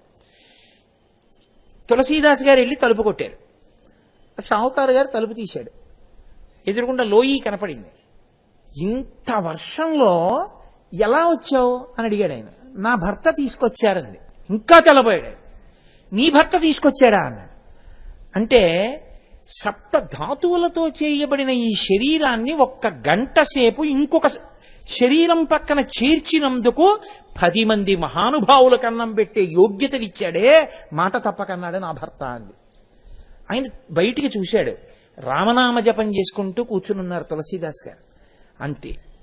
ఆయన వచ్చి తులసీదాస్ గారి కాళ్ళ మీద పడిపోయి, నాకు ఈ జన్మలో ఇంక ఏమీ వద్దు, మీ శిష్యరికం చాలని తనకున్నదంతా దానం చేసి తులసీదాసు గారి శిష్యుడై మహానుభావుడై ఈశ్వర భక్తుడైపోయాడు. శంకర అన్న నామం కేవలముగా సుఖస్థానములను, బ్రహ్మాండమునందు సుఖస్థానములను, పిండాండమునందు జ్ఞానేంద్రియములను మాత్రమే ఇచ్చి శంకరోతి ఇది శంకర సుఖమునిచ్చేది అని మీరు చెప్పడానికి వీల్లేదు. ఇప్పుడు ఆ సుఖము ఎన్నిగా ఇచ్చేస్తుందంటే ఇక్కడ సుఖపడుట, ఇతరులను సుఖపెట్టుట, ప్రేమతో మీరు సుఖించుట, కామముతో సుఖించుట, మీరు చేసిన పుణ్యకర్మల వలన ఊర్ధ్వలోకముల యందు సుఖించుట, అసలు మీరు శాశ్వత సుఖస్థానమైన ఈశ్వరుని యందు చేరిపోవుట. ఇన్ని సుఖములు ఎవరి నుంచి వస్తాయి? ఎవరు ఎక్కించగలరు? వాడు ఎక్కించగలడు. మీరు ఒక్కటే గుర్తుపెట్టుకోవాలి, మీరు నూతిలో పడిపోయారు, నూతి మీద ఒక ఆయన ఉన్నాడు, నూతి మీద ఉన్న ఆయన తాడు పట్టుకోవాలి కదండి. నూతి మీద ఉన్న ఆయన తాడు పట్టుకుంటే మీరేం చేయాలి? మీరు తాడట్టుకోవాలి. ఇప్పుడు నూతి మీద ఉన్న ఆయన ఎవడున్నాడో వాడే మీ జీవితమునకంతటికీ కూడా నిర్ణాయకుడు. ఇప్పుడు ఆయన చీకటి పడిపోతోంది, ఆయన నాకేం పనయ్యా, ఎవడు పడమన్నాడు నిన్ను అని వెళ్ళిపోయాడు అనుకోండి. ఇలా వచ్చి చూసి అయ్యో అయ్యో అయ్యా అయ్యా అయ్యా రక్షించండి రక్షించండి అంటే అక్కడ తాడుంది, ఏదో ఓ పెద్ద చాదకో ఏదో లేకపోతే ఎద్దులకు కట్టిన తాడో అక్కడ పడుంది. వాడు ఆ తాడు తీసుకొచ్చి మీకు చూపించి అయ్యో ఈ తాడుందయో ఇక్కడ నిజమే, వేస్తే నిన్ను లాగచ్చు, నిన్ను లాగితేనే పడితే చీకటి పడే వేళ మా ఆవిడ పిల్లలు చూస్తుంటారు, ఎందుకు వచ్చిన కూడా నీ కర్మ నువ్వు పడ్డావు అని ఆయన వెళ్ళిపోయాడు అనుకోండి. ఇప్పుడు ఎలా ఉంటుంది కడుపులో? తాడుంది, మనిషి ఉన్నాడు, వాడు వేయలేదంతే కిందకి. అంటే పైనున్నవాడి కర్మ ఏమిటి? అసలు ఇలా వచ్చి చూసి వీడిని లాగాలంటే ఏం చేయాలి? తాడేయాలి. ఆ తాడేసి అతను లోపల ఉన్నవాడు ఇంకెవరో రారేమో చీకటి పడిపోయిందని బెంగటిల్లిపోయి ఉనికిపోతున్నాడు. ఏం భయం లేదా బాబు, జాగ్రత్తగా తాడు పట్టుకుని అదిగో ఇటకలకి కాళ్ళు తన్ని పెట్టి మెల్లిగా పైకెక్కాయి, లాగేస్తాను వెళ్ళిపోదాం, బండి ఉంది నాకు, ఆ బండిలోకి తీసుకుపోతాను ఇంటికి, నువ్వే నడవక్కర్లేదు, 4 ఊరట మాటలు చెప్పాడు అనుకోండి. ఆయన తాడు పట్టుకుని జాగ్రత్తగా పైకెక్కుతుంటాడు. 2 మాటలు జారిపోయాడు అనుకోండి, వెళ్ళవా నీకు తాడు ఎక్కడ రాదని వదిలేసి వెళ్ళిపోయాడు అనుకోండి. ఏం పర్వాలేదయా, 2 మాటలు కాకపోతే 3 మాటలు రాత్రి అంతా ఇక్కడే ఉంటాయి, ఏం పర్వాలేదు, ఎక్కువ మెల్లిగా అన్నాడు అనుకోండి, ఎక్కుతాడు కదండి. అవసరం లేనివాడు తాడు పట్టుకుని ఒడ్డున నించుని తాను వంగి పడిపోయిన వాడిని లాగడం కోసం తాను తాడంతా పట్టుకుని తన చేతులు ఉరిసిపోతున్నా నిలబడ్డవాడున్నాడే, వాడు త్యాగి. వాడి వల్ల లోపల ఉన్నవాడు పైకెక్కుతున్నాడు. తనకు అవసరం లేకుండా సృజించి విడిచిపెట్టి పైన కూర్చోవలసిన వాడు శాస్త్రమై గురువై కిందకొచ్చి శ్వాస అదిరిపోయేటట్టు కష్టపడి బోధ చేసి తాను పొంగిపోయి అమ్మయ్యా నేను వచ్చిన ప్రయోజనమైంది, ఏ ఒక్కడో మారుంటాడు చాలని వెళ్ళిపోతున్నాడు. వాడు తాడు పట్టుకుని నూతి దగ్గరికి వచ్చి నిలబడ్డవాడు. వాడికి ఏమిచ్చి రుణం తీర్చుకుంటావు?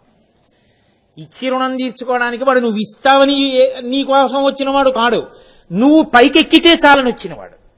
కాబట్టి నువ్వేం చేయగలవంటే వాడికి ఒక కృతజ్ఞత ఇలా చెప్పడమే. కాబట్టి ఇది రుక్మిణి ఇదేమంటుంది, రుక్మిణీ కళ్యాణంలో ఆవిడంటుంది, నీ కృపన్ బ్రతికితిన్ నీకన్న పుణ్యాత్మకుల్ కలరే, దీనికి నీకున్ ప్రత్యుపకృతిం చేయంగా నేనేరా, అంజలి ఘటించదభూసురాన్వయమణి సద్బంధు చింతామణి. గురువు గారికి ఏం చేస్తారు? గురువు గారికి నేను ఇది చేస్తానడానికి గురువు గారికి మీరు చేసేది ఏమి ఉండదని గుర్తుపెట్టుకోవాలి. గురువు గారికి నమస్కారం ఒక్కటే, అంతే. అది శంకరుని యొక్క వైభవం.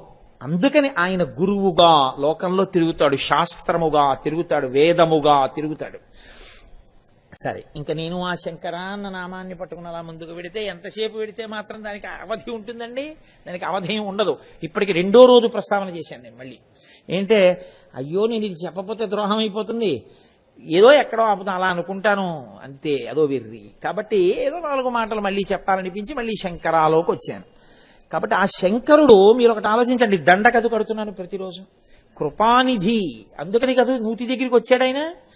ఆయన భక్తవత్సల, ఆయన భక్తి కలిగినటువంటి శివో మహేశ్వర శంభో పినాకేశి శశేఖర వామదేవో విరూపాక్ష కపర్దీని ఇలలోహిత శంకరశూలపాణి చక్కట్వాంగి విష్ణువల్లభ శపి విష్ణోంబికానాథ శ్రీకంఠో భక్తవత్సల. కనపడిందా? ఉంది నామం అందులో. భక్తవత్సల అంటే భక్తుల పాలిట వాత్సల్యమున్నవాడు. వాత్సల్యము అన్న మాటకు అర్థం ఏమిటో తెలుసా అండి? మీరు కొంచెం జాగ్రత్తగా పట్టుకోవాలి. ఏమీ లేకపోయినా అసలు అన్ని అయోగ్యతలే.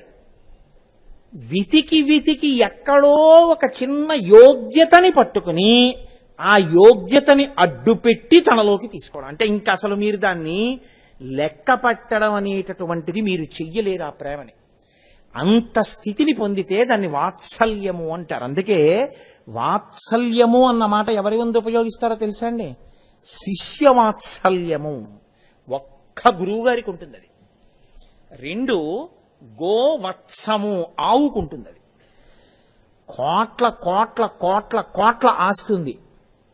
45 ఏళ్ళు వచ్చేసాయి ఆవిడికి, ఆయనకి 50 ఏళ్ళు వచ్చేసాయి. ఒక్క నలుసు లేదు కడుపున పుట్టిన వాళ్ళు.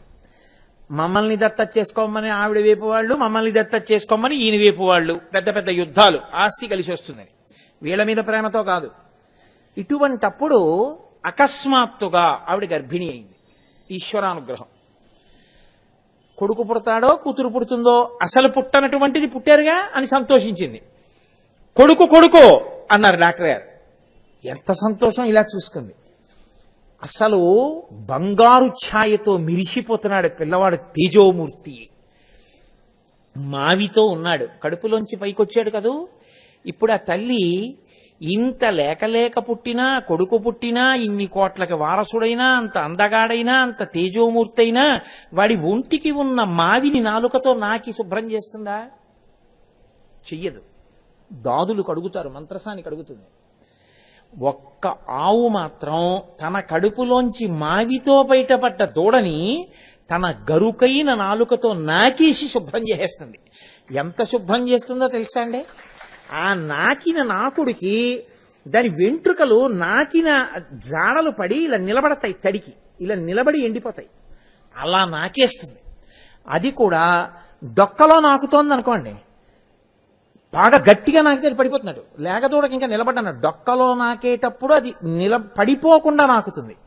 వెనక నుంచి నాకుతోంది అనుకోండి, గట్టిగా నాకుతుంది. ఆ కాళ్ళ మధ్యలో అక్కడ ఎందుకో తెలుసండి, ఊంచుకోగలదు. అది నాకనిదంటూ ఏముండదు. ఇంకా కడుపున పుట్టినటువంటి వత్సమును ఒళ్ళంతా నాకేస్తుంది దూడ, ఆవు. కాబట్టి ఎందుకు నాకాలి, ఎందుకు శుభ్రం చేయాలి మావిని నాలుకతో? దూడని నేను నీ బిడ్డని అని నాకు ఇంకా ఏమీ రాదు. కుక్కలు వచ్చి కరిచేసినా, నక్కొచ్చి ఎత్తుకుపోయినా, యజమాని వచ్చి వేరు చేసేసినా, నువ్వే పాలిస్తానన్నా నన్ను వదలకపోయినా, ఆ రాటకి కట్టేసినా, నన్నెవ్వరూ కడగకపోయినా, ఈ ఒంటి మీద ఉన్న మాంసం యొక్క వాసన ఒకవేళ అలా ఉండిపోతే, రేపమ్మా నువ్వు పొలంలోకి వెళ్ళాక నన్ను ఈ ఇంటి కుక్కే పీకేయచ్చు మాంసం వాసనకి అని దూడ తన చేతకానితనంతో నిలబడిపోతే తనకున్న అనుగ్రహంతో నాకి దూడని సిద్ధం చేసుకుంటోందో ఆవు. ఇది దాని వాత్సల్యం. చేతకాక పాడైపోతున్న వాణ్ణి వాడు నాశనమైతే నాకెందుకని కాకుండా బోధ చేసి చేసి చేసి చేసి తన ఆయువునంతటినీ వాక్కుల రూపంలో శ్వాస ఖర్చు పెట్టి తన ఆయుర్దాయాన్ని తగ్గించేసుకుంటున్నాడు గురువు. ధారపోసేస్తున్నాడు ఆయుర్దాయాన్ని. కాబట్టి వీళ్ళిద్దరిది వాత్సల్యం. అంత వాత్సల్యము కలిగినటువంటి గురువు ఉన్నాడే, ఆయన ఎటువంటి వాడో, ఈ వాత్సల్యములన్నిటికీ కూడా నిధి ఈశ్వరుడు. అసలు ఆయన వాత్సల్యాన్ని మీరు లెక్క పెట్టలేరు. అందుకే మీరు పంచదార రేణు అడుగుదామని వెళ్ళారనుకోండి, భూమండలంలో ఉన్నటువంటి చెరుకు తోటలన్నీ మీకు ఇస్తాడు ఈశ్వరుడు. వాత్సల్యం అన్న మాటకు అర్థం అది. భక్తవత్సలుడు అంటే భక్తులకు కోర్కెలు తీర్చేవాడని మీరు అర్థం చేసుకోకూడదు. ఏ యోగ్యత లేని వాడి యందు కూడా అసలు ఇలాంటిదొకటి నా యందు యోగ్యత ఉన్నది అని వాడు కూడా అనుకోడు. వాడికి కూడా తెలియదు ఆ యోగ్యత ఒకటి ఉందని. కానీ ఈశ్వరుడు వెతికి వెతికి వెతికి వెతికి వెతికి వెతికి వాడి యందు ఒక ఎలా అయితేనేం వాడో మంచి పని చేశాడు కదా అని వెతికి దాని చేత వాడిని ఉద్ధరిస్తాడు. అదే ఆయన వాత్సల్యం. అంత వాత్సల్యమూర్తి వైపు మీరేవో అడిగేస్తే ఇంకా ఆయన ఎంత కౌగిలించుకుంటాడు మీరు ఆలోచించండి. పనికి మాలిన వాడిగా ఉండిపోయే ప్రయత్నం ఎందుకు? దీనికి నేను మీకు ఒక ఉదాహరణ చెప్పాలి అంటే, చాలా తేలిక ఉదాహరణ చెప్పాలి అంటే, ఆయన ఎప్పుడూ గుళ్ళోకి వెళ్ళడం, గుళ్ళోకి వెళ్ళే వాళ్ళని చూసి పరిహాసం చేస్తుంటాడు. అటువంటి వాడి ఆవు దూడ గుళ్ళో దూరింది. ఈయన దూడను పట్టుకోవడానికి గుళ్ళోకి పరిగెత్తారు. దూడ గుడి చుట్టూ పరిగెత్తింది, ఈయన గుడి చుట్టూ పరిగెత్తాడు. దూడ బయటకు వచ్చింది, ఈయన బయటకు వచ్చాడు. లోపలున్న ఈశ్వరుడు ప్రదక్షిణ ఫలితం వేశాడు. ఎలా అయితేనే గుడి చుట్టూ తిరిగాడా లేదా? ఒరే నువ్వు ప్రదక్షిణం చేశావురా, ఫలితం వేశాడు వాడికి. ఇది వాత్సల్యం.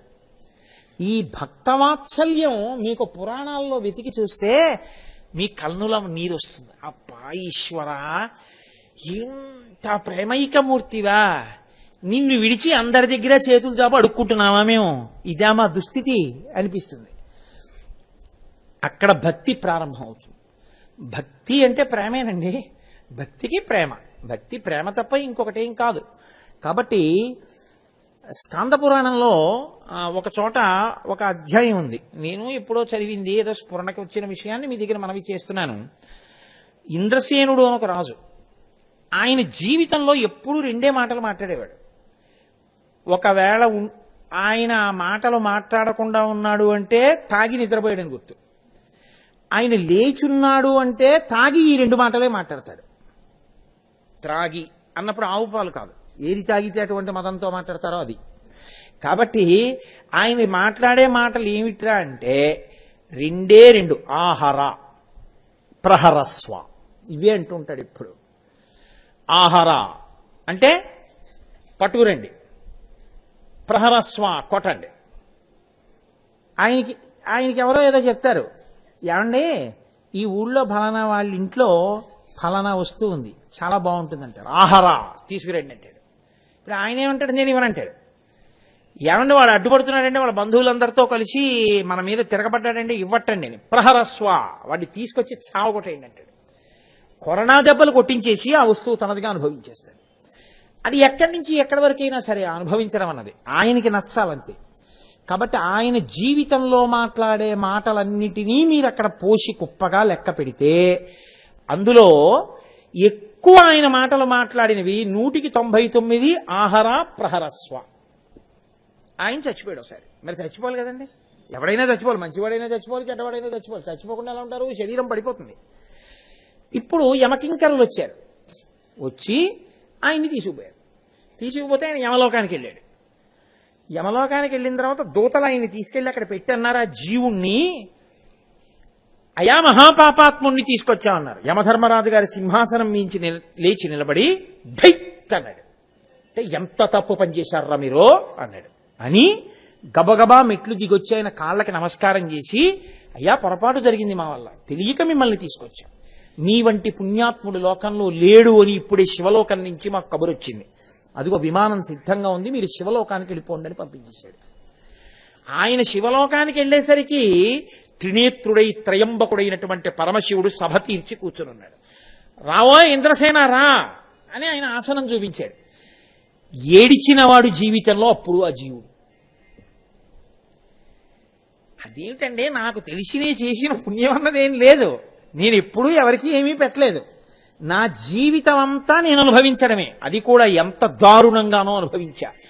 నన్ను ఎందుకు తీసుకొచ్చారు శివలోకానికి అని అడిగాడు. అడిగితే అక్కడ ఉన్నాయని లేచి అన్నాడు నందీశ్వరుడు, నువ్వు తెలిసి అన్నావో తెలియకన్నావో ఎప్పుడూ రెండు మాటలే అనేవాడివి. ఆహారా తీసుకురండి, నేను పుచ్చుకుంటాను. ప్రహరస్వ కొట్టండి. నువ్వు అలా అన్నా ఇలా అన్నా అవి క్రియాపదాలైనా అందులో హర అన్న మాట ఉంది.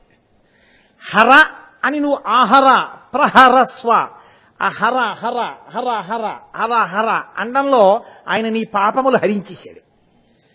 పసిపిల్ల తెలియక ముట్టుకుంది, నిప్పు కాల్చకుండా ఉంటుందా? పాపం పెద్ద ఆయన కాలుజారి నీళ్ళలో పడ్డాడు, మునక్కుండా పోతాడా? ఎలా అయినా దాని ధర్మం దాంది. అయ్యో పెద్ద ఆయనండి పాపం కాలు జారిపోయాడు, కొట్టుకుపోవడం ఏంటంటే అలా వదిలేస్తారు మెట్ల మీద అంటుందండి నీరు. అయ్యో పసిపిల్లండి తెలియక పాలగిన్నె లాగేసింది, కాల్చకుండా ఉంటానని అగ్నిహోత్రం అంటుందా? రెండిటి ఎందు ఉండదు, దేని ధర్మం దాంది. ఆ హరా అన్న నామం యొక్క శక్తి అది. కాబట్టి ఇప్పుడు అదేం చేసింది, ఆయన ఎన్ని పాపములు చేస్తున్నాడో అన్నిటినీ కరిగించేస్తూ పోయింది అది. కాబట్టి పాపం లేకుండా పోయింది. ఆహరా ప్రహరస్వ, హరా హరా తీసేసింది ఆయన్ని. కాబట్టి నీకన్నా భక్తుడు ఎక్కడున్నాడు, అందుకు తీసుకొచ్చాం, పాపాలు లేవు నీకు రా అన్నారు. అంటే ఏమంటే ఏమైనా చేసి మేము ఇలా అనొచ్చా అంటారేమో. ఎప్పుడూ శాస్త్రం దేనికి పనికి రావాలంటే మీరు మెట్లు ఎక్కడానికి పనికి రావాలి, అంతేకాని మెట్లు దిగడానికి. అప్పుడు మీ బుద్ధి యందు దోషం వచ్చింది కదండి, దాన్ని ఈశ్వరుడు పట్టుకుంటాడు, అది మీరు గమనించాలి అని. అప్పుడు కోటేశ్వరారు ఉపన్యాసాలు ఒకసారి విని అలా మారిపోయిన స్వామి అంటే లేనిపోని కూడా నాకు కూడా వస్తుంది. అందుకని నేను ఇది చెప్పి తీరాలి, తెలిసిందా? అందుకని ఆహర ప్రహరస్వ, నామము అంత గొప్పది. భగవంతుడి నామమునకే అంత శక్తి ఉంటే, అందుకే మీరు చూడండి ఎక్కడైనా హరహర మహాదేవ శంభో శంకర, హరహర లేకుండా ఉండరు అసలు, హరహర అంటూనే ఉంటారు. కాబట్టి ఇది భక్తవత్సల. ఎంత పాపము చేసిన వాడి యందు కూడా చిన్న ఒక్క మంచి గుణము అన్నది ఉంటే, నోటితో చెప్పిన నామమైనా సరే ఉంటే, దాన్ని అడ్డు పెట్టి ఈశ్వరుడు ఎంత ఎత్తైనా ఎత్తుతాడు. అందుకు కదండి దూర్జటి ఏడ్చాడు, పవి పుష్పంబగు అగ్ని మంచగు ఆకూపారం భూమిస్థలంబగు శత్రుండతిమిత్రుడవు విషము దివ్యాహారమౌ నెన్నగా అవనీ మండలి లోపలన్ శివ శివేచ్ఛాభాషణోల్లాసకిన్ శివా నీ నామము సర్వవస్యకరమౌ శ్రీకాళహస్తీశ్వర. శివ శివ నీ నామము ఎప్పుడూ అంటూ ఉండాలి. చూడకూడంది చూసినా శివశివ, మంచి సంతోషం కలిగినా శివశివ. కాబట్టి అన్నిటి యందు శివశివ. నీ నామం ఇప్పుడు విడిచిపెట్టాలి అంటే శివశివ కాదు, రామరామ అన్న తప్పేం లేదు, శ్రీరామ అనొచ్చు, గోవిందా అనొచ్చు, అన్ని ఈశ్వర నామములు. కాబట్టి ఆ నామము అంత శక్తి కలిగినటువంటిది. భక్తవత్సల. మీరు చూడండి పరమేశ్వరుడు ఎంతటి అనుగ్రహ ప్రదాత, వాత్సల్యము చేత అన్న మాటకి నేను మీకు ఒక విషయాన్ని, ఉపయుక్తమైన దాన్ని ప్రతిపాదన చేసే ప్రయత్నం చేస్తాను. మనకి 63 మంది నాయనార్లు. 63 మంది నాయనార్లలో చాలా గొప్ప నాయనార్ జ్ఞాన సంబంధర్. జ్ఞాన సంబంధర్ తర్వాత అప్పర్ వాగీశర్ ఆయన, అలా సుందర నాయనార్. వీళ్లలో చండీశ్వర నాయనార్ అని ఒక ఆయన. ఆయన చండీశ్వరుడు దేవాలయంలో ఉంటుంటాడు, ప్రతి శివాలయంలో చండీశ్వరుడు ఉంటాడు. ఈ చండీశ్వరుడు ఎవరో తెలుసా అండి? ఒకప్పుడు శైన ఊరు అని ద్రవిడ దేశంలో ఓ ఊరు ఉండేది. అక్కడ బాగా వేదం చదువుకున్నటువంటి ఒక బ్రాహ్మణుడు. చిత్తము అంత నిర్మలమైనది కాదు, కానీ బాగా వేదం చదువుకున్నాడు. ఆయన పేరు యచ్చదతనుడు. ఆయనకు ఓ కొడుకు, అతని పేరు విచార శర్మ. ఈ విచార శర్మ బ్రహ్మచారిగా ఉండగా చిన్నతనంలోనే బాగా వేదం చదువుకున్నాడు. ఒకప్పుడు ఆ పిల్లవాడు సమిధలు తీసుకురావడానికి అడవికి వెళ్ళాడు. అక్కడ గోవుల్ని కాసేటటువంటి ఒక గోపాలకుడు కర్ర పెట్టి ఒక ఆవుని కొడుతున్నాడు. అతను చూసి అన్నాడు, అయ్యయ్యో గోవుని కొట్టడం ఏమిటయ్యా, అది సాక్షాత్ పరాశక్తి, అలా గోవుని కొడతారా, తప్పన్నాడు. అంటే అతను అన్నాడు, నువ్వు కాయి నీకు తెలుస్తుంది నీ కష్టం ఏమిటో అన్నాడు. అంటే అతను అన్నాడు, సరే ఇంతకన్నా గొప్ప సేవ ఏముంది, రేపటి నుంచి నేను ఆవులు కాస్తాను, నువ్వు వేరొక పని చేసుకోమని ఇతను రోజు పరమ ప్రేమతో ఆ ఆవులు కాస్తూ వేదమంత్రాలన్నీ వల్లెవేస్తుండేవాడు. ఇతను వేదమంత్రాలు వల్లెవేస్తూ ఆవుల్ని మేపడంలో ఆవులు ఇతని ఎందు గొప్ప అనురక్తిని పెంచుకుని ఇతనికి ఉపకరించాలని ఇతను తెచ్చుకున్న జలపాత్ర అక్కడ పెడితే అక్కడికి వచ్చి అందులో తమ పొదుగులలో పాలు విడిచిపెడుతుండేవి. అతను అనుకున్నాడు, ఆవులు తమంత తాము పాలు విడిచిపెడుతున్నాయి, నేను దుర్వినియోగం చేయడం ఎందుకు అని ప్రతిరోజు వెళ్ళి ఆవుల్ని విడిచిపెట్టేసి ఆ బీడులో అవి తింటుంటే ఇతను నది ఒడ్డున కూర్చుని ఒక శివాలయాన్ని ఇసుకతో కట్టేవాడు. అందులో ఇసుకతో శివలింగం పెట్టేవాడు, దాని చుట్టూ ప్రాకారములు కట్టేవాడు, 4 మొక్కలు తెచ్చి అవన్నీ పెద్ద చెట్లు కింద పెట్టేవాడు. పెట్టి ఇప్పుడు అతను రుద్రాధ్యాయాన్ని పారాయణ చేస్తూ కూర్చునేవాడు. శివలింగానికి తాను అనేక పదార్థాలతో అభిషేకం చేస్తున్నట్టు భావన చేసేవాడు. ఇదంతా గమనించినటువంటి గోవులు పరాశక్తి స్వరూపములు కనుక ఆయన యందు వాటికి అనుగ్రహం కలిగింది. అవి ఒక్కొక్క గోవు రావడం, ఒక పితుకులో పాలు ఆ కుండలో పోసి వెళ్ళిపోయేవి. ఇతను చూసేటప్పటికీ కుండలో పాలు ఉండేవి. ఇతని దగ్గర ఇతర సంభారములు ఉండవు, ఇసుకతో గుడి కడతాడంతే. అతను వెంటనే ఆ పాత్ర తీసి నమస్తే అస్తు భగవన్ విశ్వేశ్వరాయ మహాదేవాయ త్రయంబకాయ త్రిపురాంతకాయ త్రికాగ్నికాలాయ కాలాగ్నిరుద్రాయ నీలకంఠాయ మృత్యుంజయాయ సర్వేశ్వరాయ సదాశివాయ శ్రీమన్మహాదేవాయ నమః అంటూ అభిషేకం చేసేవాడు. మిగిలిన పదార్థాలన్నీ మనసుతో సృజించి అభిషేకం చేసేవాడు. ఇతను అంతా పారాయణ, అభిషేకం, ప్రదక్షిణాలు అన్ని మానస పూజ పూర్తి చేసేటప్పటికి సాయంకాలం అయ్యేది. ఆవుల్ని తోలుకుని ఇంటికి వెళ్ళిపోయాడు. ఎవ్వరికీ తెలియదు. ఆవులు చక్కగా యజమానులకు ఎక్కువ పాలిస్తున్నాయి. బాగుందయా ఈ బ్రహ్మచారి కాయడం వచ్చిన తర్వాత బాగా పాలిస్తున్నాయి అన్నారు. ఒక రోజున అడవిలోంచి వెళ్ళిపోతున్న ఒకడు చూశాడు ఆవులు పాలు పోయడం, ఇతను సైకితలింగం మీద పోయడం. అరే రే, ఈ పిల్లవాడు పాలని ఇసుకలో పోసేస్తున్నాడని వెళ్ళి ఊళ్ళో చెప్పాడు. చెప్తే ఊళ్ళో ఉన్న వాళ్ళందరూ అన్నారు, నీ కొడుకు వేదం చదువుకున్నవాడు ఇంత ప్రయోజకమైన పని చేస్తున్నట్ట అన్నారు. అంటే తండ్రి అన్నాడు, నేను తప్పకుండా రేపే వెళ్ళి నా కొడుకు అటువంటి ధూర్త పని చేస్తున్నాడేమో చూస్తానన్నాడు. కొడుకు కన్నా ముందే చీకటితో వెళ్ళి ఓ చెట్టు ఎక్కి కూర్చున్నాడు. ఈ విచార శర్మ వచ్చాడు, ఆవులు విడిచిపెట్టాడు, సైకతంతో లింగం పెట్టాడు, కూర్చున్నాడు, పారాయణ చేస్తున్నాడు. ఆవులు వచ్చాయి, పాలు పోసి ఆ పాలు తీశాడు, అభిషేకం చేస్తున్నాడు. ఆశ్చర్యం, ఆవులు పాలు తమంత తాము కుండలో పోస్తున్నాయి. వీడు ఇలా సైకత లింగమో ఇసకో కుప్ప చేశాడు, దాంట్లో పోసేస్తున్నాడు. ఊళ్ళో వాళ్ళు చెప్పింది నిజమే, వీడి వల్ల నాకు ఎంత పఖ్యాతి వచ్చిందని ఆ తండ్రి గబగబా కిందకి దిగొచ్చి అక్కడ ఉన్నటువంటి ఆ కొడుకుని వీపు పగిలిపోయేటట్టు కొట్టేశాడు కర్ర తీసుకుని. అయినా తన పారాయణ ఆపకుండా అలాగే ఆ తన్మయత్వంలో తనను తాను మరిచి అని చెప్పాను కదా మీకు, అలా మైమరచి ఆ మంత్రాన్నంతటినీ అనుష్ఠిస్తున్నాడు. తండ్రి కొట్టి కొట్టి కొట్టి కొట్టి కోపం వచ్చి వీడికి బుద్ధి లేదు, ఎంత కొట్టినా పలకట్లేదని కాలెత్తి ఒక్క తన్ను తన్ని కుండ పగలగొట్టాడు. ఆవు పాలన్నీ పడిపోవడంలో ఆ పిల్లవాడికి బహిర్ముఖుడయ్యాడు. ఆ ఎత్తిన కాలు అతను కట్టుకున్న సైకతలింగం వైపు కూడా వస్తాను. వెంటనే పిల్లవాడి కోపం వచ్చి అక్కడ ఉన్న ఒక గొడ్డలను ఒక దాన్ని తీసి విసిరాడు. ఆ దేవాలయానికి శివలింగానికి అతని దృష్టిలో అది కేవలము సైకతలింగం కాదు, శివుడే. శివుడికి అపచారం జరిగిందన్న కోపంతో గొడ్డలు విసిరాడు. ఆ గొడ్డలి తండ్రి కాళ్ళకి తగిలి 2 కాళ్ళు తెగి కింద పడి చచ్చిపోయాడు.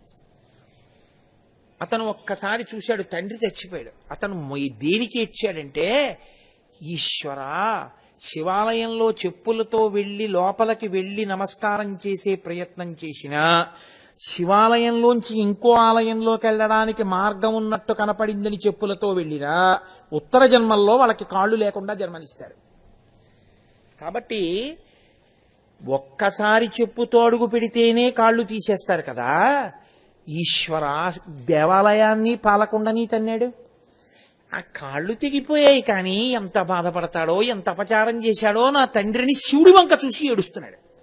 పరమేశ్వరుడు ఒక్కసారి ఆవిర్భవించాడు. ఆవిర్భవించి, ఎంత భక్తిరా నీకు, ఏముందని భక్తితో ఉన్నాడు నాకు చెప్పండి. అంత భక్తి అంటే గుండెల్లోంచి వచ్చింది ఆ భక్తి. ఈ భక్తికి పొంగిపోయి శంకరుడు అతనికి వరం ఇచ్చాడు. ఈనాటి నుండి నువ్వు ఎప్పుడూ నాతోనే ఉంటావు. భక్తులు తీసుకొచ్చి నాకేది పెట్టినా, పార్వతీదేవే నాకు భోజనం పెట్టినా, నేను తినగా మిగిలినది నీకే అధికారం. ఎవరైనా పట్టుకెళ్లాలంటే నీకు చూపించి పట్టుకెళ్ళచ్చు తప్ప, నేను తినగా మిగిలింది మాత్రం నీకు చెందుతుంది. అందుకని నీకు చూపించి, అయ్యా శివప్రసాదం పట్టుకెడుతున్నామని పట్టుకెళ్ళాలి, అలా కాకుండా పట్టుకెళ్ళకూడదని వరం ఇచ్చాడు. కాబట్టి అప్పటి నుంచి ప్రతి దేవాలయంలో చండీశ్వరుడు ఉంటాడు. కైలాసం దగ్గర నుంచి భూమండలం వరకు ప్రతి చోట చండీశ్వరుడు ఉంటాడు.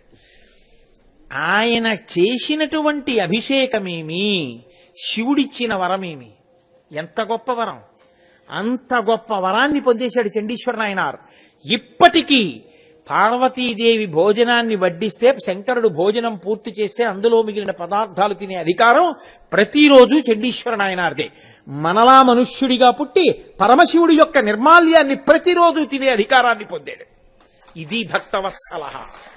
కాబట్టి మహానుభావుడు. ఇంకా ఇదేమంటారు మీరు? ఆశ్చర్యకరమైన విషయం చెప్తాను మీకు, ఇప్పటికీ జరుగుతుంది అరుణాచలంలో.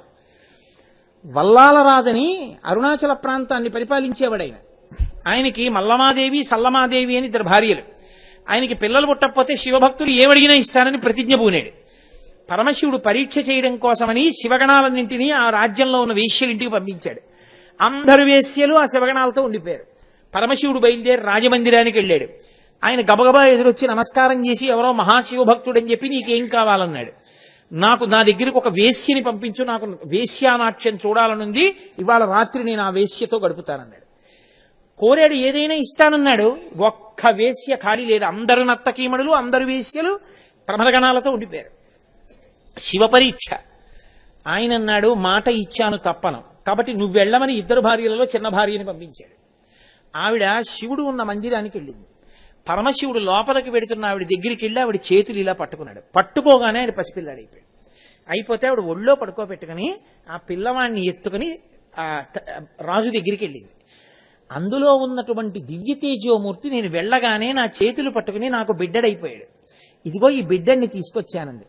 ఆ పిల్లవాణ్ణి రాజు ఎత్తుకుని ముద్దాడి ఒళ్ళో పెట్టుకుని అన్నాడు, నాకు ఉత్తరక్రియలు చేసే కొడుకు లేడనుకున్నాను, నాకు ఉత్తరక్రియలు చెయ్యడానికి ఈశ్వరుడే కొడుకుగా వచ్చాడన్నాడు. అంతే.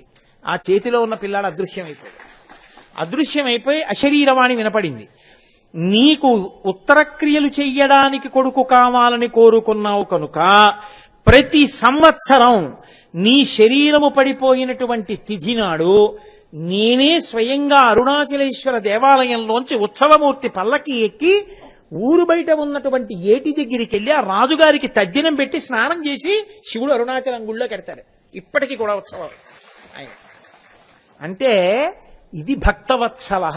ఎక్కడికైనా వస్తాడు ఆయన, ఎంత కిందకైనా వచ్చేస్తాడు. ఇది నేను ఇవ్వడమా ఇది ఇవ్వకపోవడమా అని ఉండదు. ఉపమన్యు మహర్షి, నేను ఎన్ని మీకు చూపించగలను సాక్ష్యాధారాలు. ఉపమన్యు మహర్షి మహాభారతంలో శివసహస్రాన్ని ఉపదేశం చేశాడు. మహాపేదవాడు, మహానుభావుడు. ఆయన తండ్రి వ్యాఘ్రపాదుడు. ఆయన యొక్క భార్య వ్యాఘ్రపాదుడికి జన్మించినటువంటి వాడు ఉపమన్యు మహర్షి. ఈ ఉపమన్యుడు చిన్నతనంలో మేనమామ గారి ఇంటికి వెడితే మేనమామ గారి భార్య అత్త పాలిచ్చింది మేనల్లుళ్లతో పాటు, తన కొడుకులతో పాటు. ఆయన పాలు తాగాడు. పాలు చాలా కమ్మగా ఉన్నాయి. ఆ పిల్లాడికి ఇంకా పాలు తాగాలనిపించింది. అడవిలో తల్లి దగ్గరికి వెళ్ళిపోయిన తర్వాత అన్నాడు, అమ్మా నేను మామయ్య ఇంటికి వెళ్ళినప్పుడు పాలు తాగానమ్మా, చాలా రుచిగా ఉన్నాయి, నాకు ఇన్ని పాలు ఇయ్యమ్మా అన్నాడు. అంటే తల్లి అంది, ఐశ్వర్యం ఉన్న వాళ్ళకి పాలుంటాయిరా, ఐశ్వర్యాన్ని శివుడిస్తాడురా, మనకే ఉందని నీకు పాలివ్వనరా అంటే ఆ పిల్లాడు ఏడుస్తున్నాడు. ఎల్లైనా వాడిని ఓదారుద్దామని ఆ తల్లి అంది, ఉండు నీకు పాలిస్తానని లోపలికి వెళ్ళి కాస్త బియ్యం నలిపి పిండి చేసి నీళ్లలో కలిపి ఇవి పాలనిచ్చింది. వాడు 2 గుటకలేసి ఆ గ్లాస్ పడేసి అన్నాడు, ఇవి పాలు కావు అమ్మ, నువ్వు నన్ను మోసగించావు, బియ్య పిండి కలిపిన నీళ్లు, ఇవి పాలు కావమ్మా, నాకు పాలు కావాలన్నాడు. ఆ తల్లి అంది, పాలు కావాలంటే పాలు వస్తాయిరా, పాలైనా పెరుగైనా పరమాన్నమైనా జ్ఞానమైనా మోక్షమైనా ఐశ్వర్యమైనా ఉద్యోగమైనా అధికారమైనా వైభవమైనా వాక్కైనా తపస్సైనా సర్వేశ్వరుడు సదాశివుడు త్రయంబకుడు పరమేశ్వరుడు ఆయన ఇవ్వాలి, ఆయన్ని అడగరా అంది. అమ్మ అయితే ఆయన్ని అడగనా అన్నాడు. ఆయన్ని అడుగు అంది. అయితే అమ్మ అడవిలోకి వెళ్ళి తపస్సు చేస్తానన్నాడు. చేస్తానమ్మా, అయితే వెళ్ళు చెయ్యండి. వెళ్ళాడు. నారద మహర్షి కనబడ్డారు. ఆ పిల్లాడి పూనిక చూశారు. చిన్నతనంలో వచ్చిన భక్తి అని షడక్షరి ఉపదేశం చేశాడు. ఆ పిల్లవాడు వెళ్ళి తపస్సు మొదలెట్టాడు. ఆ పిల్లవాడి తపోజ్వాలలు తట్టుకోలేకపోయారు ఋషులు. శంకరుడు కైలాసం నుంచి బయలుదేరి పార్వతీ సహితుడై వచ్చాడు. వచ్చేటప్పుడు పిల్లాడు కదా ఏం చేస్తాడో చూద్దాం అనుకున్నాడు. శచీదేవి ఇంద్రుడుగా మారిపోయారు ఇద్దరు, పార్వతీ పరమేశ్వరుడు. వృషభ వాహనాన్ని ఐరావతంగా మార్చాడు. మార్చి భూమి మీద దిగాడు. వచ్చి తట్టాడు. ఈ పిల్లవాడు కళ్ళు తెరిచి, నువ్వెవరు, శివుడు కావే అన్నాడు. ఈ పిల్లాడికి శివుడు అంటే ఇలా ఉంటాడని ఒక ఆలోచన. మరి నారదుడు చెప్పాడు, వాళ్ళ అమ్మగారు చెప్పారు. నువ్వు కావే అన్నాడు. అంటే ఆయన, నేను ఇంద్రుణ్ణి, స్వర్గలోకాధిపతిని. శివుడేమిస్తాడు, ఆయన దగ్గరే ఉంది ఇవ్వడానికి, నేనిస్తాను, నీకేం కావాలన్నాడు. నేను పుచ్చుకోవడం అంటూ ఉంటే శివుడి దగ్గరే, నువ్వెవడివి, నీ పదవి కూడా శివుడు ఇచ్చింది. సరికదా, ఏ సదాశివుణ్ణి పూజ చేశానో ఆ సదాశివుడి నింద విన్నాను, ఇంకా నాకు శివదర్శనం ఏమిటి? శివనింద విన్న ఈ శరీరం నాకొద్దు, నేను యోగాగ్నిలో పడి దూకేస్తున్నానని యోగాగ్ని సృష్టించి అందులో దూకేస్తున్నాడు. చిన్న పిల్లాడు. వాడి భక్తికి మెచ్చుకుని పరమశివుడు ప్రత్యక్షమయ్యాడు. పార్వతీ సహితుడై ప్రత్యక్షమై, చూశామా పార్వతి అని ఇద్దరు వరాల మీద వరాలు కుప్పించేశారు. పాల సముద్రం, పెరుగు సముద్రం, లవణ సముద్రం, ఆ తర్వాత ఇక్షు సముద్రం, ఈ సముద్రాలన్నీ సృష్టించి నీకు ఇచ్చేస్తున్నాను. పాలు కాదు. ఆయన అడిగాడు, ఏం కావాలన్నాడు. పాలు కావాలన్నాడు. గ్లాసుడు పాల నేను ఇచ్చేది నువ్వు అడిగితే, నీకు 7 సముద్రాలు ఇస్తున్నాను. భూమి మీద నువ్వు స్మరణ చేస్తే చాలు, అన్ని రకాల పిండి వంటలు, అన్ని రకాల శాకములు వచ్చేస్తుంటాయి. నువ్వు బతికున్నంత కాలం పెడుతూ ఉంటావు, తింటూ ఉంటావు. నీకు ఇంకా ఐశ్వర్య భంగం అన్నది లేదు. ఏది కోరితే అది అనుభవిస్తావు. అంతా అనుభవించిన తరువాత శరీరాన్ని విడిచిపెట్టి నా దగ్గరికే వస్తావు, నా గణములలో చేరిపోతావు. చాలా అన్నాడు. ఇది భక్తవత్సల. ఆయన ఏమి ఇవ్వలేడు. మీరు నువ్వు గింజంత అడిగితే ఆయన పర్వతం అంత ఇస్తాడు. వాత్సల్యం అంటే అది. దీనికి పరాకాష్ట ఒకటి చెప్పి పూర్తి చేసేస్తాను, ఇంకా దానికి అంతే ఉంటుందండి. అది అయ్యే పనే ఏమి. ఆ మహాభారతంలో ఒకానొకప్పుడు వ్యాస మహర్షి వచ్చారు. వీళ్ళు అరణ్యవాసం చేస్తుంటే పాండవులు వచ్చి ఆయన అన్నాడు, ఏమయ్యా భీష్మాచార్యుల వారు ద్రోణాచార్యుల వారు అంటే ఎవరో తెలుసా? ఈ భూమి మీద తిరిగేటటువంటి ధనుర్వేదం వాళ్ళు. వాళ్ళకి తెలియనివి లేవు. ధనుర్వేదాన్ని చంపుతాను అనడం ఎంత గొప్పదో, భీష్ముడిని చంపుతానడం అంత గొప్పది. వాళ్ళని చంపాలంటే అరణ్యవాసం చేస్తే అయిపోతుందా? ఖాళీగా కూర్చోవడం కాదు అరణ్యవాసం అంటే. నీకు నేను కొన్ని మంత్రములు ఉపదేశం చేస్తాను, అర్జునుడికి ఉపదేశం చెయ్యి. అర్జునుడిని బయలుదేరి వెళ్లి పర్వతం మీద కూర్చుని ఇంద్రుడి గురించి తపస్సు చేయమని. ఇంద్రుడు ప్రత్యక్షమై అతనికి కావలసినటువంటి ధనుర్వేదం అంతా ఉపదేశం చేస్తాడు. సమస్త అస్త్ర శస్త్రములు ఆయనకి వశం అవుతాయన్నాడు. వెంటనే అర్జునుడిని పిలిచాడు, చెప్పాడు. అర్జునుడు బయలుదేరాడు. యోగ మార్గంలో ఇంద్రుడిచ్చిన శక్తితో ఎవరికీ కనపడకుండా హిమాలయ పర్వతాలు, గంధర్మాదన పర్వతం కూడా దాటి వెళ్లి ఇంద్రకీలాద్రి పర్వత శిఖరం మీద చేరి అక్కడ తపస్సు చేస్తుంటే ఒక వృద్ధ బ్రాహ్మణుడు ఆయన కనపడి, ఏమిటయో తపస్సుకు వచ్చానన్నావు, ఆ గాంధీవం ఏమిటి, ఆ అక్షయబాణ తూణీరాలు ఏమిటి, ఇవన్నీ పట్టుకుని ఎందుకు వచ్చావన్నాడు. వీటిని విడిచి నేను ఉండలేను, నేను ఇంద్రుడి గురించి తపస్సుకు వచ్చానన్నాడు. నేనే ఇంద్రుడినని ఆ వృద్ధ బ్రాహ్మణుడు ఇంద్రుడిగా మారిపోయాడు. మారిపోయి ఆయన అన్నాడు, పిచ్చివాడా, నేనివ్వడం ఏమిట్రా నీకు అస్త్రాలు శస్త్రాలు? ప్రపంచంలో కోట్ల మందిని పడగొట్టగలిగినటువంటి అస్త్రశస్త్రములన్నిటికీ ఆలవాలము పాశుపతాస్త్రము. అటువంటి పాశుపతాస్త్రాన్ని సంధించడం, విడిచిపెట్టడం తెలిసున్నవాడు లోకంలో ఒక్క పరమశివుడే. నువ్వు ఆయన గురించి తపస్సు చెయ్యి. ఆయన అనుగ్రహించాడా, పాశుపతాస్త్రం ఇస్తాడు. పాశుపతాస్త్రం ఇచ్చాడా, నువ్వు గెలిచేసినట్టే కురుక్షేత్రాన్ని. ఇక భీష్మద్రోణులు కూడా నీ ముందు నిలబడలేరు. వెళ్ళి తపస్సు చెయ్యి అన్నాడు. వెళ్ళాడు. మహానుభావుడు అర్జునుడు గొప్ప తపస్సు చేస్తున్నాడు. సరే, ఇప్పుడు నేను ఆ కిరాతార్జునీయం అంతా ఎక్కడ చెప్పను? నన్నయ్య గారు ఎంత వర్ణన చేశారో దాన్ని. కైలాస పర్వతం మించి పరమేశ్వరుడు ఎరుకగా మారాడు. ఆయన ఒక ఎరుకల రాజుగా మారిపోయాడు. అన్నీ తెలుసున్నటువంటిది మహాతల్లి పార్వతీదేవి అద్రీంద్రతనూజయు వనచరీభావంబు వరలగల్గే అంటారు నన్నయ్య గారు. ఆవిడ ఎరుకతగా మారిపోయింది. చుట్టూ ఉన్నటువంటి ప్రమదగణాల్లో కొన్ని వేల మంది ఎరుకలుగా మారిపోయారు. వాళ్ళ భార్యల్ని ఎరుకతలుగా చేర్చేశారు. వీళ్ళందరూ కలిసి అరణ్యం అంతా కదిలిపోయేటట్టుగా బయలుదేరారు. మూకాసురుడని ఒక రాక్షసుడు ఆయన పక్కన ఉంటాడు. ఆ రాక్షసుడు అడవి పందిగా మారిపోయాడు. మారిపోయి అర్జునుడు తపస్సు చేసుకుంటూ కూర్చుంటున్న చెట్టు కింద అర్జునుడి మీదకి ఒక్క ఉదుటున వెళ్ళాడు. వెళ్ళేసరికి కోపం వచ్చినటువంటి అర్జునుడు గాంధీవం తీసి చేత్తో పట్టుకుని ఒక బాణాన్ని సంధించి ఆ పంది మీదకి విడిచిపెట్టాడు. తరువుకొస్తున్న శివుడు అన్నాడు ఎరుక రూపంలో, బాణం వేయకు, పంది మీద నేను వేస్తున్నాను అన్నాడు. వినకుండా అర్జునుడు వేశాడు, ఇట్టించి పరమశివుడు వేశాడు. 2 బాణాలు అటు ఇటు తగులుకుని ఆ మూకాసురుడు అనేటటువంటి పంది అక్కడ పడి చచ్చిపోయింది. వెంటనే ఆయన రాక్షస రూపాన్ని పొంది అంతర్ధానం అయిపోయాడు. అర్జునుడు ఆశ్చర్యపోతున్నాడు. ఇంత నిర్జనారణ్యం, ఎవ్వరూ లేరు, ఇక్కడ ఇంతమంది భార్యలతో ఎవరు ఈ ఎరుక ఎలా వచ్చాడు ఇక్కడికని. ఈయన వెడుతూనే అన్నాడు శివుడు, నీకు వేట నియమం తెలియదా? ఒకడు బాణం వేస్తే ఇంకోటి వేయకూడదు. నేను బాణం వేస్తున్నానని చెప్పినా ఎందుకు వేశావు? ఇదా నీ పరాక్రమం? అంటే నా బాణం తగిలి చచ్చిపోతే నీ బాణం తగిలి చచ్చిపోయిందని చెప్పుకోవడానికా? ఇదా నీ కీర్తి అని అడిగాడు. ఎవర్రా నువ్వు ఇలా మాట్లాడుతున్నావని. సహజంగా క్షత్రియుడు పరాక్రమవంతుడు కదండి. అర్జునుడికి కోపం వచ్చింది. ఇద్దరి మధ్య మాట పెరిగింది. అదే కావాలి శంకరుడికి. ఆయన దగ్గర అక్షయబాణ తూణీరాలున్నాయి.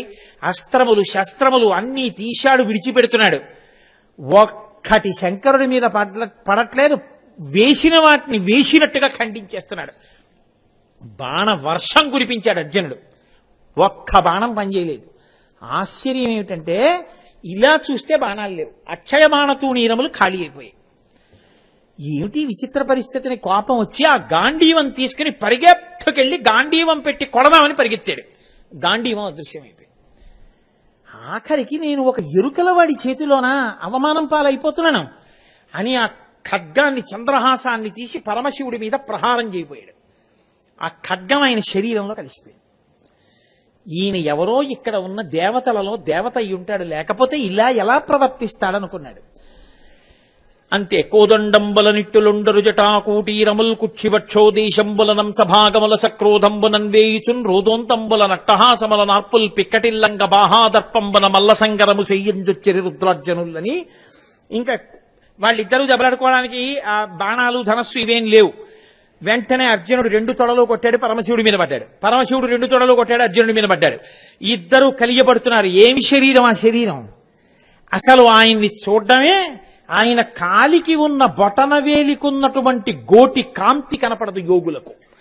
అటువంటి వాడు ఈయనతో కలియబడుతున్నాడు, ఈయన్ని గుద్దుతున్నాడు, ఈయన్ని తంతున్నాడు. అర్జునుడు ఆయన్ని తంతున్నాడు, ఆయన్ని గుద్దుతున్నాడు. మహాప్రాజ్ఞుడై లోకము చేత నమస్కరించబడేటటువంటి గొప్ప మహాపండితుడైనటువంటి తాతగారి ఒళ్ళో కూర్చుని తాతగారి గడ్డంలాగి, తాతగారి కళ్ళజోళ్ళలాగి, తాతగారి బొడ్డులో వేలు పెట్టి, తాతగారి రుద్రాక్షమాలలాగి, తాతగారితో ఆడుకునే ఏమీ తెలియని అమాయకుడైన మనవళ్ళ అర్జునుడు పరమశివుడితో కలియబడ్డాడు. ఇద్దరి మధ్య పెద్ద సంగ్రామం జరుగుతోంది. చూశాడు చూశాడు చూశాడు, పరమశివుడు ఒక్క పోటు పొడిచాడు మోచేత్తో. డస్సిపోయి స్పృహ తప్పి పడిపోయాడు అర్జునుడు. చూస్తున్నాడు శంకరుడు ఏం చేస్తాడో చూద్దామని. కాసేపటికి స్పృహ వచ్చింది, లేచాడు. లేచి నేను నిగ్రహించలేకపోయిన ఈ వీరుడెవరు అని చూశాడు. అంతే. త్రినేత్రుడై వృషభవాహనం మీద కూర్చుని ఎడమతొడ మీద పార్వతీదేవిని కూర్చోపెట్టుకుని చుట్టూ ప్రమథగణాలతో చేత్తో త్రిశూలం పట్టుకుని మహానుభావుడు పరమేశ్వరుడు సాక్షాత్కరించాడు. అంతే, పొంగిపోయాడు ఇంకా ఆ రోజున అర్జునుడు. శ్రీకంఠలోకేశ లోకోద్భవస్థాన సంహారహారీ మురారీ ప్రియాచంద్రధారీ మహేంద్రాది బృందారకానంద సందోహ సంధాయి పుణ్యస్వరూప విరూపాక్ష దక్షాధ్వరధ్వంసకాదేవ నీదైన తత్వంబు భావించి బుద్ధి ప్రధానంబు కర్మంబు విజ్ఞానం అధ్యాత్మ యోగంబు సర్వక్రియాకారణం బంచు నానా ప్రకారంబులన్ బుద్ధిమంతుల్ విచారించుతో నిన్ను భావింతు రీచాన సర్వేశ్వర సర్వజ్ఞ సర్వాత్మక నిర్వికార ప్రభావ భవానీపతి నీవు లోకత్రయీవర్తనంబుల్ మహావాయు ఖాతాగ్ని సోమార్క తోజంబులంజేసి సంసార చక్రి క్రియాయంత్ర బాహుండవైతాది దేవాదిదేవ మహాదేవ మునిస్తోత్రపాత్ర దత్తావధానాలలాటేక్షణోగ్రగ్ని భస్మీకృతానంగ భస్మానులిప్తాంగ గంగాధర నీ ప్రసాదంబులన్ సర్వగీర్వాణ గంధర్వులున్ సిద్ధ సాధ్యోరకేంద్ర మహేంద్రాదులున్ శాశ్వతైశ్వర్య సంప్రాప్తులైరీశ్వర విశ్వకర్త సురాభ్యర్చిత నాకు అభ్యర్థితంబుల్ ప్రసాదింపు కారుణ్యమూర్తి త్రిలోకైకనాథ మహాదేవదేవ నమస్తే నమస్తే నమస్తే నమస్తే నమః అంటూ ఆయన పాదముల మీద పడిపోయాడు.